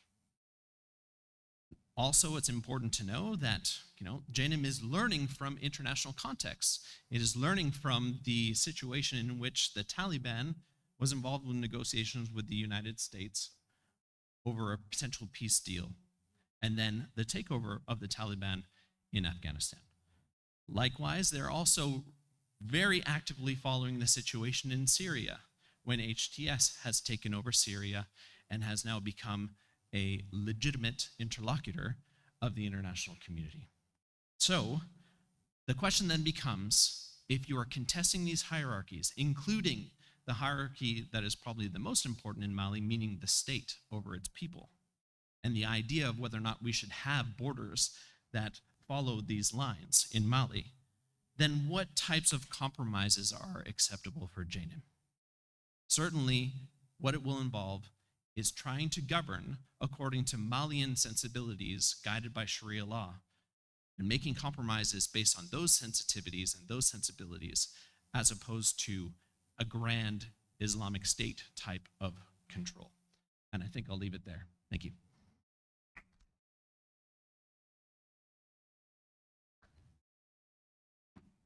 Hello. Fantastic, Adam. That was a great intervention and also straight on the clock.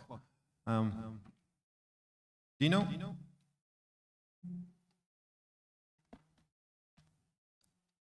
Feel free. Okay.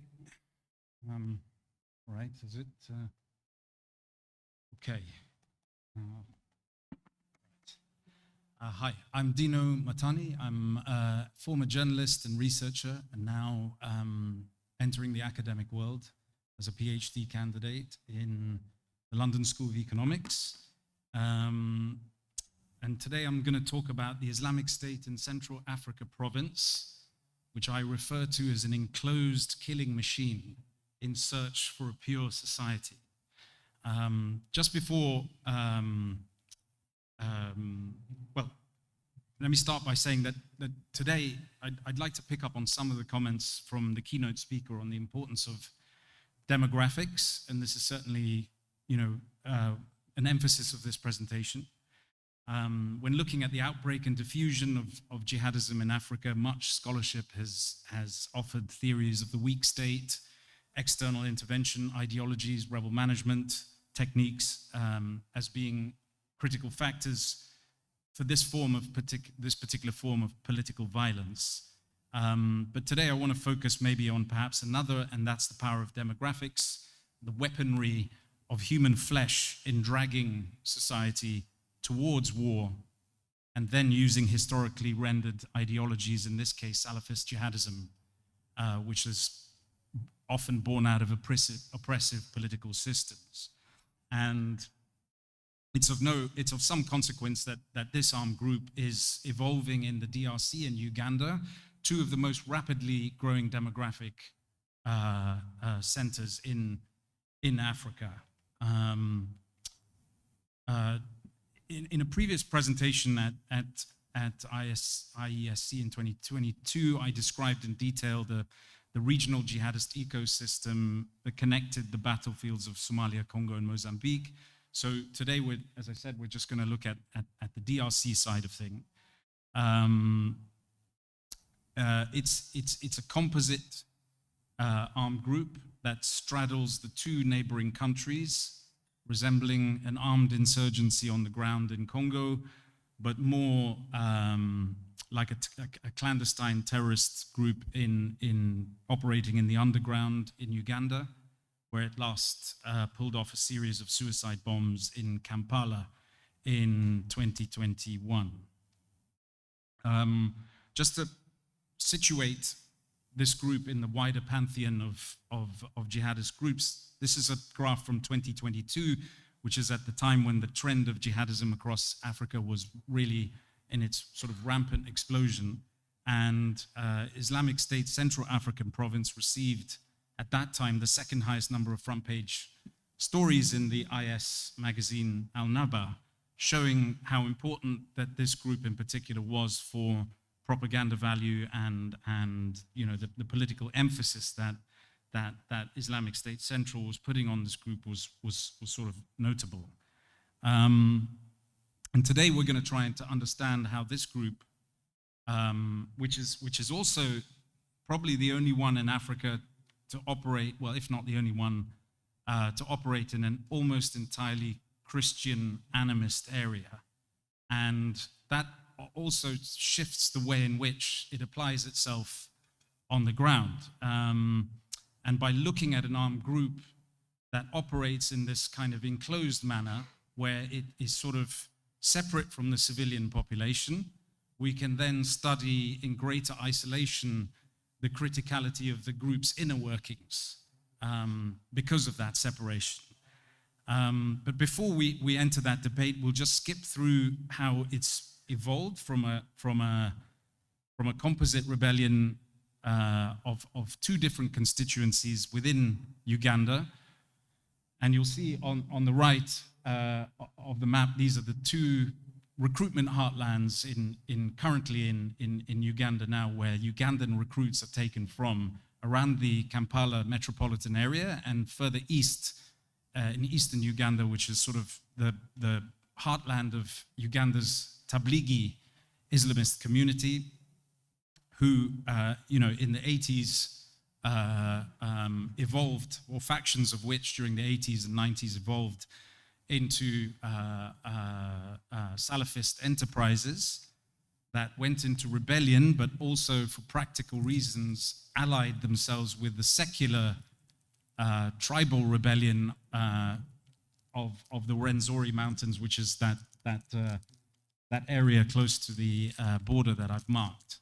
And then I'm not going to go through the whole timeline of this. We can share the presentation afterwards for those who are interested in.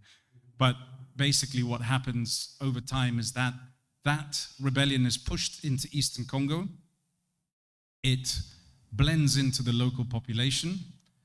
After Museveni consolidates power in Uganda, he makes a deal with the fighters of the Rwenzori, who dissipate out of what was then known as the Allied Democratic Forces, NALU, and it just becomes the Allied Democratic Forces, who are basically the core Islamist commanders of that armed group. These guys are spurred into life in 2014, where the Congolese military go after them following the defeat of the M23 rebellion. And that spurs them into a series of killings and counter killings as they unwind out of the local communities, implementing retribution on those who betrayed them and collaborated with the Congolese army. And then they shrink back into this, what I call this enclosed armed group. And they become increasingly desperate for resources. And it's from that point onwards in 2017 when they finally start tying up with Islamic State Central.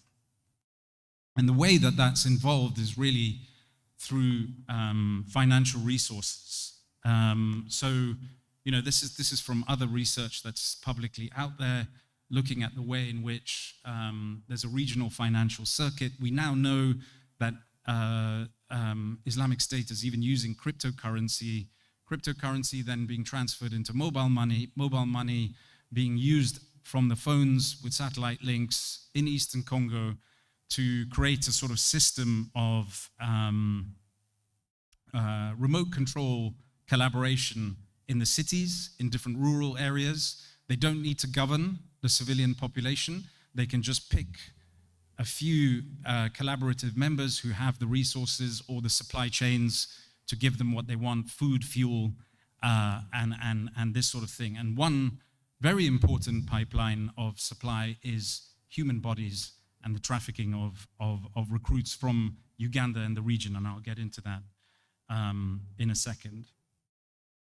Just before we do that, to reflect upon this idea of the Islamic State, Central Africa province as an enclosed group, this is a quote from an influential scholar about 8 years ago, saying that it wouldn't make sense for an Islamist armed group to operate in a majority Christian country.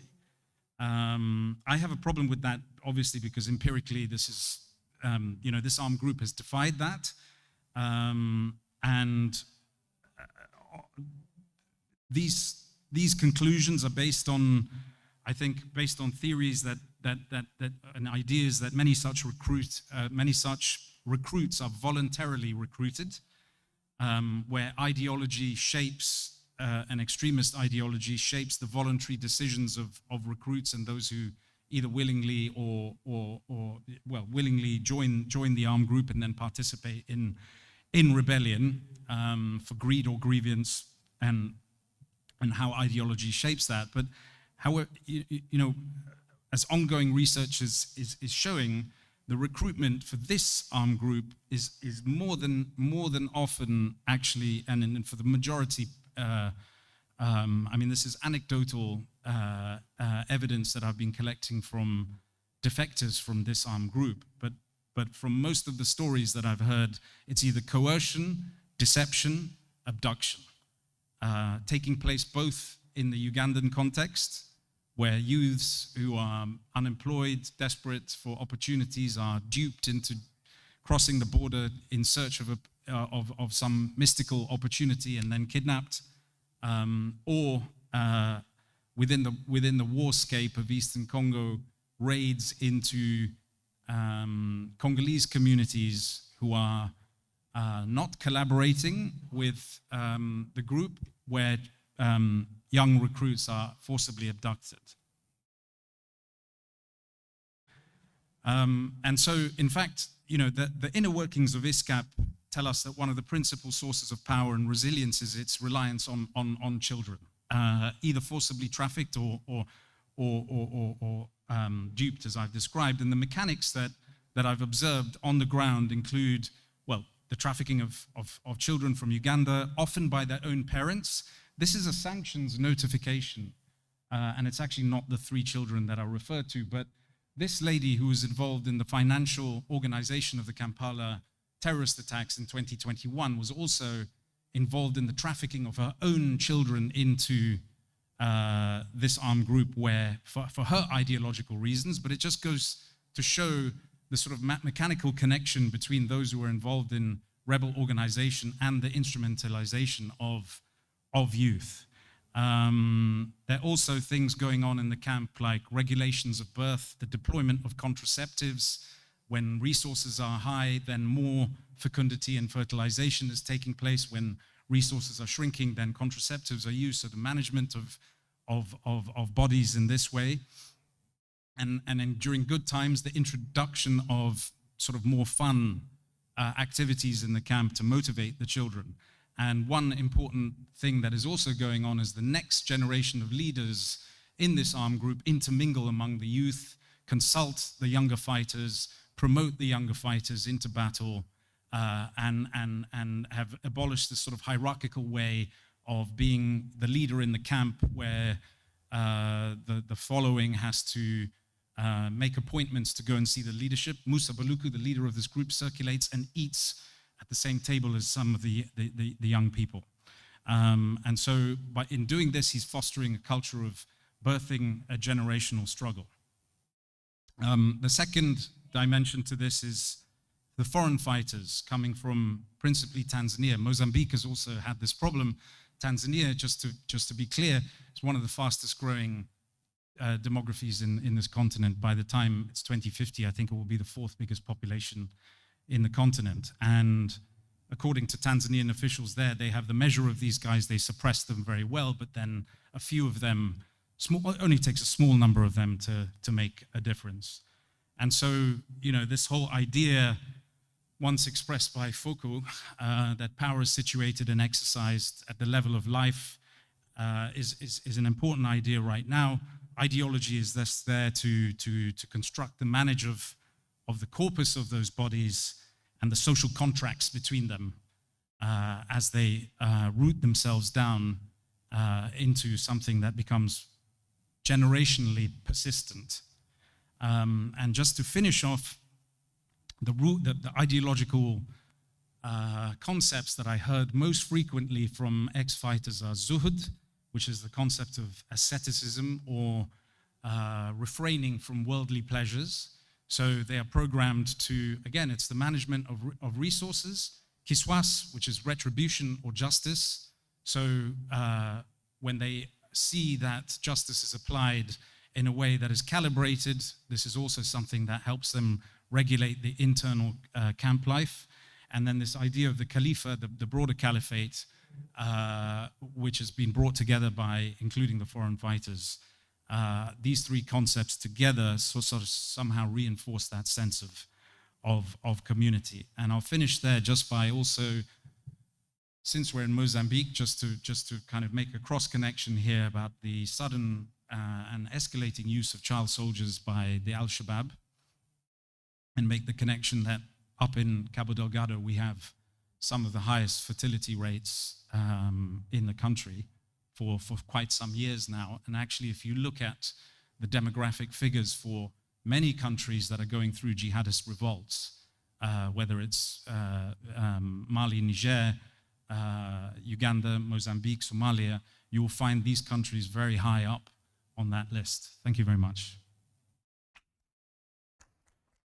Thank you very, very much, Dino Mahtani. We are still good on time, and Forquilha, who will be speaking about Al-Shabaab's intelligence network in northern Mozambique.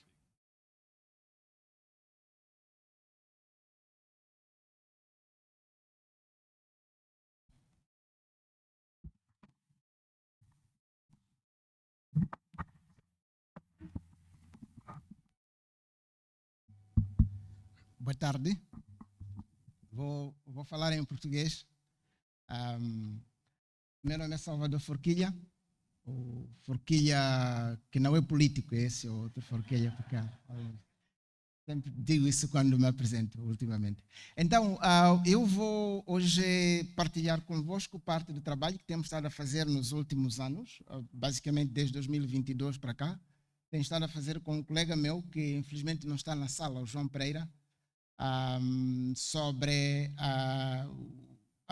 a violência armada no norte de Moçambique, e hoje vamos partilhar uma parte desse trabalho, que é a rede de inteligência do Al-Shabaab no norte de Moçambique.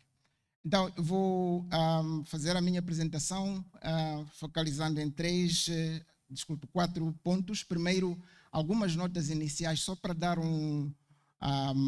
algumas ideias sobre a trajetória do movimento, do grupo armado que temos hoje em Cabo Delgado, que é localmente conhecido por Al-Shabaab, e depois vou olhar para a própria rede de inteligência, o que nós chamamos de rede de inteligência, trazendo um pouco o contexto e a relevância, porque é que a rede de inteligência seria importante, por exemplo, para Al-Shabaab em Cabo Delgado. E no terceiro ponto vou olhar para a Constituição, muito brevemente, como é que a rede se constitui e como é que ela funciona, e terminaria então com algumas notas finais.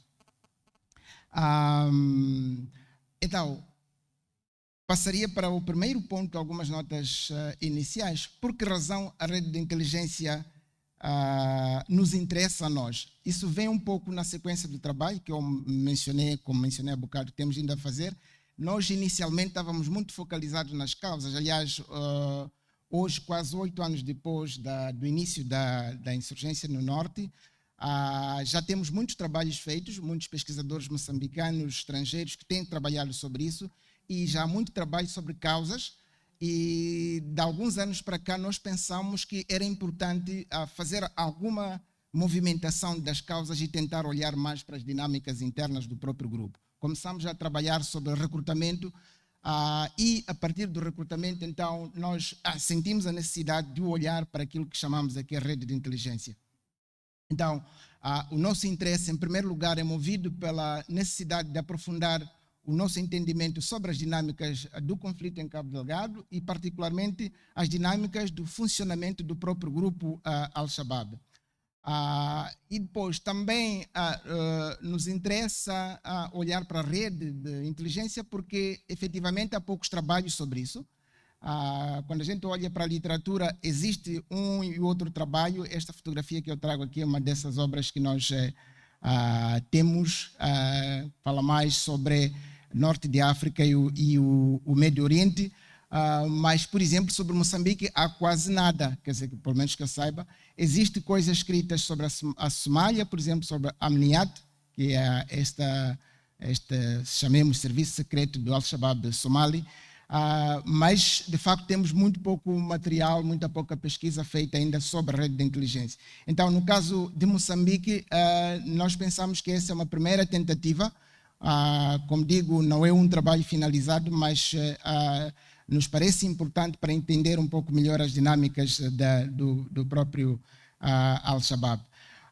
Em termos de metodologia, é mais uma abordagem qualitativa. Temos tido idas e voltas ao norte, não só Cabo Delgado, mas também Nampula, Niassa, para entender um pouco mais a expansão da própria rede, o funcionamento, etc, etc.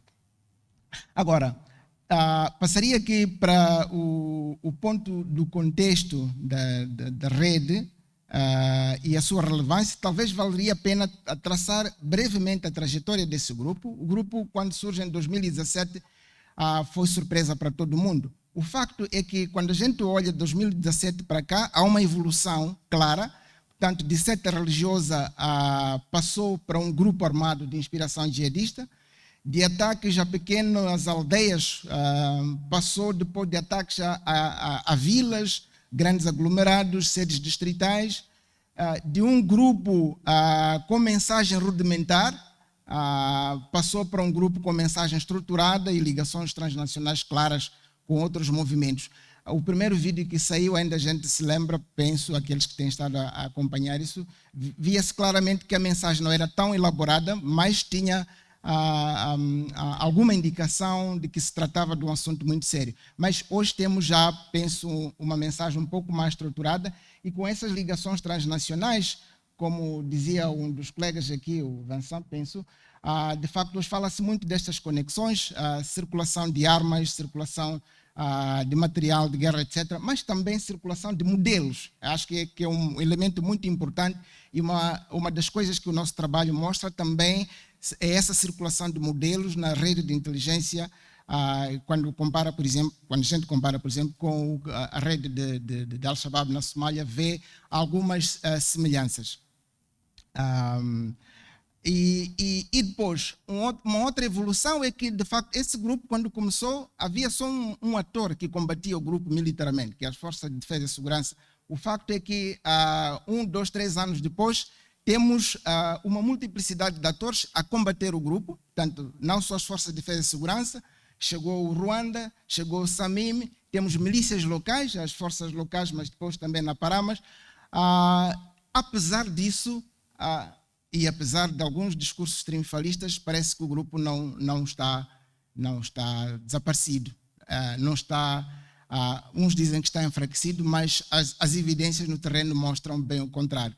Então, daí as perguntas que nós estamos a tentar estruturar é que como explicar a manutenção e a reprodução do grupo armado e de onde vem esse, com as devidas aspas, sucesso das operações militares do Al-Shabaab em Cabo Delgado. Só este ano houve ações militares no Niassa, no sul de Cabo Delgado, em Mocimboa da Praia. Ainda ontem parece-me que houve um ataque em Mocimboa da Praia. Enfim, quer dizer que o grupo está lá. E para nós, em parte, o que explica um pouco, chamemos este sucesso do grupo, é também o facto de que Al-Shabaab conseguiu estruturar uma rede de inteligência, e essa rede de inteligência se constituiu a partir de uma base social que foi ganhando forma ao longo do tempo. Esse é um outro elemento importante. Quando o grupo surge, praticamente não tinha uma base social, chamemos assim, mas hoje essa base social já ganha contornos, e eu penso que é um elemento importante a tomar em consideração. Isso leva-me ao segundo ponto da minha apresentação, sobre a constituição e funcionamento da rede. Então, nos primeiros anos, a rede de inteligência era praticamente, chamemos, incipiente, rudimentar, quase inexistente, mas começa a ganhar forma a partir da entrada em cena do Estado Islâmico, em meados de 2019, e com a chegada das tropas estrangeiras a Ruanda e Samim, a rede de inteligência se transformou numa necessidade fundamental para a sobrevivência do próprio grupo. E aqui também a gente vê similaridades, por exemplo, com a rede de inteligência de Al-Shabaab Somali, quer dizer, com a entrada das forças da União Africana.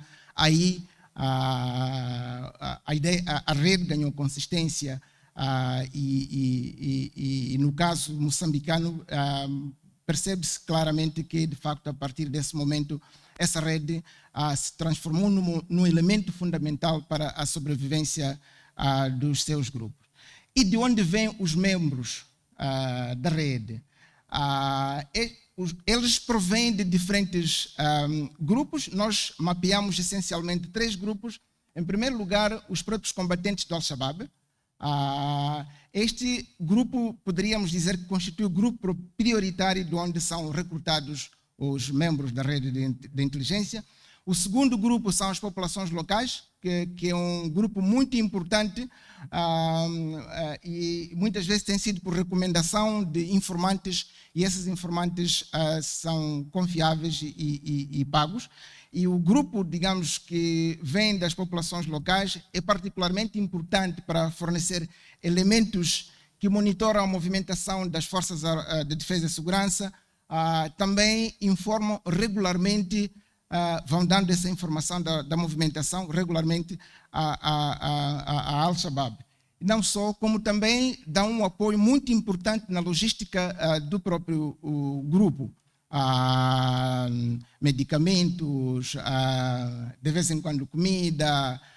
Em algumas entrevistas, por exemplo, alguém nos dizia que é fácil compreender, há produtos que saem de Pemba, a partir de Paquitiquete, por exemplo, e entram nesses pequenos barcos e chegam à costa de Macomia e por aí fora.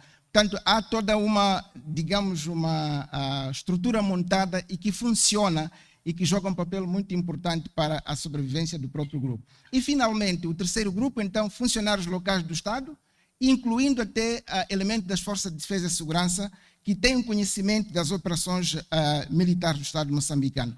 Este grupo é importante porque muitas vezes coleta informação sobre os planos operacionais das Forças de Defesa e Segurança e transmite esses planos a Al-Shabaab, dão informações sobre as posições das Forças de Defesa e Segurança. Há muitas entrevistas nossas, por exemplo, onde falam de coisas do tipo Al-Shabaab chega a atacar uma posição das Forças de Defesa e Segurança e a primeira coisa que fazem é chamar pelo nome do comandante da posição e baralha praticamente tudo como planos das próprias Forças de Defesa e Segurança. Não só, como também casos de operações planificadas pela Força de Defesa e Segurança para acontecer e 2 semanas antes todos os membros da Al-Shabaab se retiram da referida base, o que quer dizer que, de facto, há circulação de informação e que tem sido muito importante para o sucesso do próprio grupo. Como a rede funciona? Muito rapidamente. Bom, aqui é clássico a recolha de informação. A informação é tratada, depois é usada para fins militares, para operações militares. Que tipo de informação é recolhida? Já mencionei a movimentação das Forças de Defesa e Segurança, a movimentação dos ruandeses, da força local, também informação sobre os planos das operações das Forças de Defesa e Segurança e também informação, e eu acho que isso é importante, sobre locais do garimpo e tipo de minerais extraídos, porque isso é importante depois para financiamento do próprio grupo. E iria então para a parte final da minha apresentação, só alguns pontos importantes é que este trabalho sobre a dinâmica da constituição da rede de inteligência da Al-Shabaab revela aspectos importantes da insurgência. Como eu disse, é um ponto de entrada, uma porta de entrada muito importante para a gente conhecer um pouco mais a dinâmica do próprio grupo. Alguns desses pontos, por um lado, é que a constituição da rede mostra que o grupo agora começa a ter uma base social com contornos cada vez mais visíveis. De facto, ao longo do tempo, Al-Shabaab conseguiu estabelecer uma base social, e a base ela é constituída por segmentos que vivem à margem do Estado como resultado da exclusão social, económica, política, e o funcionamento da rede, em grande medida, serve-se das fragilidades do Estado moçambicano. Não é que a rede ela seja tão forte, o ponto é que, de facto, o Estado é tão frágil que facilita, digamos, a constituição e o funcionamento da rede. E a rede de inteligência da Al-Shabaab, de facto, conseguiu penetrar as instituições estatais, civis e também militares, tal como eu tentei mostrar um pouco há bocado.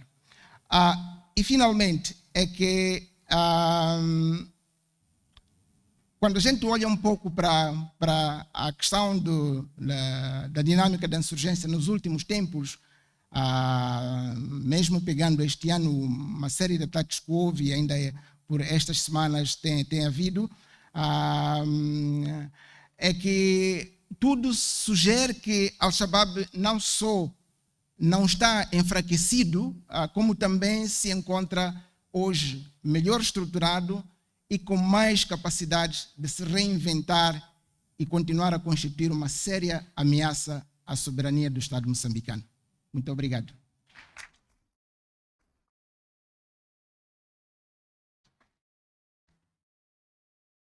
Muito obrigado, Forquilha.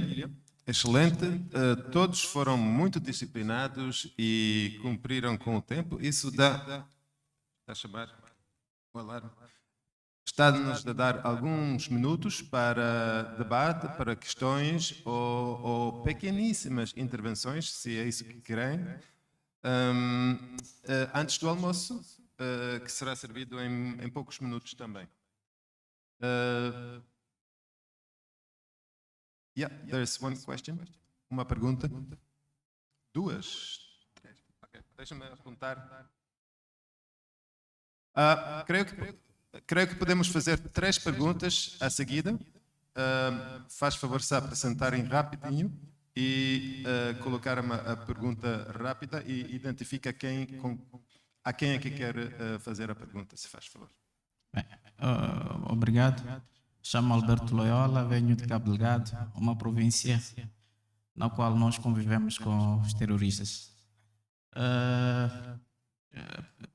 Na verdade, é quem dirigir a pergunta, mas quando vejo as apresentações, vejo que os contextos na qual estão presentes estes grupos têm as mesmas características. São locais ou contextos islamizados, com recursos. E a minha questão qual é realmente, não sei se esses são os elementos atrativos para a questão do ataque. Muito obrigado.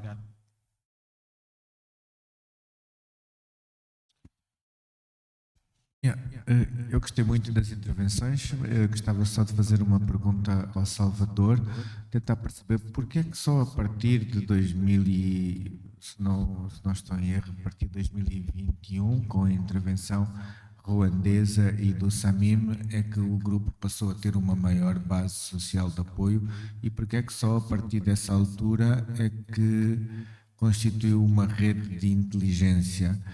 Quando foram feitos os ataques às vilas 7 distritais, o grupo não tinha essa base de apoio, não tinha essa rede de inteligência. O que é que aconteceu?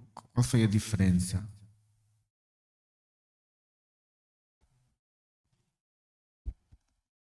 Boa tarde, eu chamo-me Armando Nhantumbo, sou um curioso sobre essas questões de conflito, particularmente em Cabo Delgado. A minha primeira pergunta vai para o Forquilha.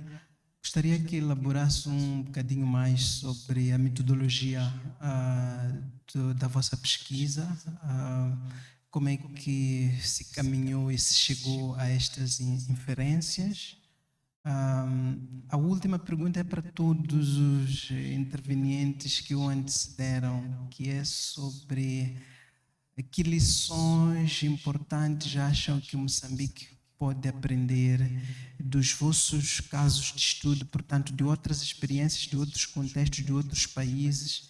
Que lições é que Moçambique pode aprender para lidar com o conflito que tem neste momento? Obrigado.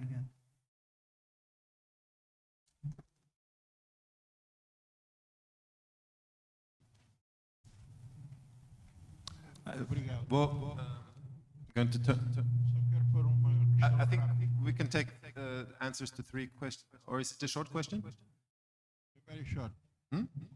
Okay, so let's turn it over to the panel to respond. There were 2 questions for Fukila specifically, and at least one for the whole panel, so you feel free to respond if you want. Yeah.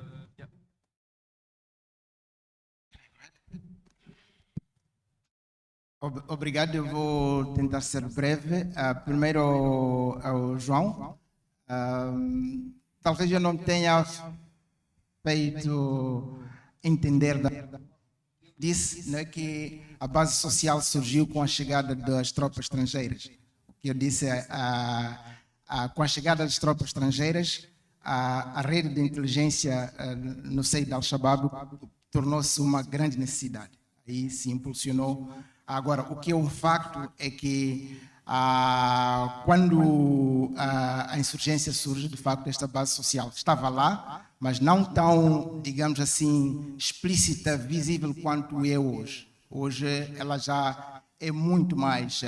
Tanto é assim, se eu coloquei alguns recortes de jornais aqui, por exemplo, o próprio administrador no Simbo a dizer aqui há colaboradores, aqui há, quer dizer que há um apoio local que existe e este apoio ele está, penso eu, a crescer por uma série de razões, algumas históricas que já conhecemos, muitos trabalhos, incluindo os seus, João também já fizeram referência a isso, mas certamente o período que o país atravessou depois das eleições do ano passado, isso joga um papel muito importante. Então, tem estado, penso, a agudizar o descontentamento, a desconfiança e, sobretudo, as instituições do Estado, elas estão a ficar cada vez mais sem apoio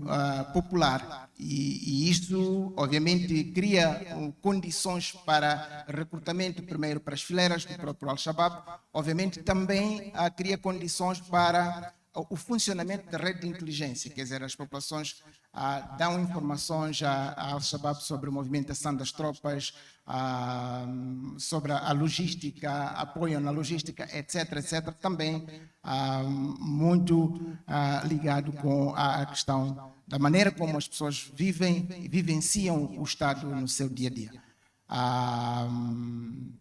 Não sei se respondo à sua pergunta, mas é nesse sentido. A pergunta do... desculpa. Diga. Armando, desculpas. Sim, eu não me alonguei muito sobre a metodologia. Como eu disse, é um trabalho que estamos a fazer nos últimos anos, praticamente desde 2021, 2022, com várias idas. Temos estado a entrevistar vários grupos, um desses grupos, obviamente, elementos das Forças de Defesa e Segurança, também as populações locais, funcionários do Estado, sobretudo a nível local, que trabalham no setor da justiça, mas também no setor de segurança, e alguns que passaram um tempo no seio do Al-Shabaab porque tinham sido raptados, depois conseguiram fugir também. Obviamente, aqui E penso que os colegas que têm estado a trabalhar sobre estas matérias enfrentam desafios similares que nós. Quer dizer, não é, há muitos desafios metodológicos e a gente tem que estar consciente disso. E não é assim tão simples. Algumas vezes, aquelas técnicas que a gente aprende nas aulas de metodologia, fazer as gravações, fazer não sei de quantos, não funciona, pura e simplesmente. Então, nós próprios também, como pesquisadores, temos que saber nos reinventar por forma a conseguir fazer o melhor sob o ponto de vista da recolha de informação. Então, obviamente, depois traz suas limitações e por aí fora, mas isso acho que faz parte de um trabalho desta natureza. Obrigado. To the rest of the panel, are there any quick thoughts about the lessons for Mozambique? As for lessons, I would say three things. The first thing is, don't claim victory. Nigeria has been claiming victory on and on. Every year, they claim victory. And it's bad in terms of credibility and mobilization, and it makes you look really stupid, because then it feeds a cycle of, oh, but what's sort of hidden end? And then you get into all these conspiracy theories that create a huge trust problem between partners. So, stay away from conspiracy theories. Don't claim victory when you don't actually have it, even if it looks good. And then the second thing that I think was very important when it came to Lake Chad is the creation of defection possibilities. It really had an impact. And of course, it has to be a moment when the organization is in a crisis, right? But there will be crises, there will be internal tensions, there will be sort of local defeats that can mean that some people want out. Because when you have people out, then finally you can understand what's going on a bit better, and you have a more, solid conversation about where it's going. Thanks. Yeah, I would just second what he's just said on defection programs. For example, Uganda has one that's ongoing. They're members of Islamic State Central Africa Province that are coming out. Rwanda has a famous defection program for not jihadi groups, but for the FDLR Hutu ethnic armed group, the Génocidaires in Eastern Congo. And it achieves three things. One, you get intelligence for military operations. Two, you can build a war crimes case and send people to jail for justice. And three, you set up a channel by which voluntary defections can take place. And I don't really understand why this country hasn't implemented something like this as a matter of priority. Yeah, that's a really good question. I think it's really important to understand that each of these armed conflicts are extremely specific. And so learning can only go so far. You need to treat the disease as it presents itself in a particular part of the body, right? So there are limitations to our lessons learned, but I would say, in general, when we have hammers, all we see are nails. And therefore, if we only approach a conflict not through a political dialogue, not through actual politics, but only with military means and with interventions, then we will necessarily end up reconstituting some of these armed insurgencies. These are political issues for which these individuals are fighting. It's because of marginalization, and it is because of social and political hierarchies. And that means we need to discuss politics. We don't need to demonize and send in the guns. Yeah. Actually, I think that was a very beautiful way of wrapping up this session. I know there were a couple of other questions, but we are over time. And I believe that everybody wants to go to lunch because we are overtime on the overtime. So, yeah, the next session in this room is Ambiente, Clima e Adaptação a Desastres Naturais. And Furquilia, you are in the organizing committee. When are we reconvening here?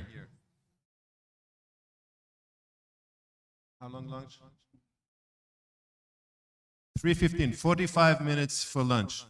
All right? Thank you very much to the panel. Were great interventions, and thank you to the audience. Yeah. Almost. Uma salva de palmas.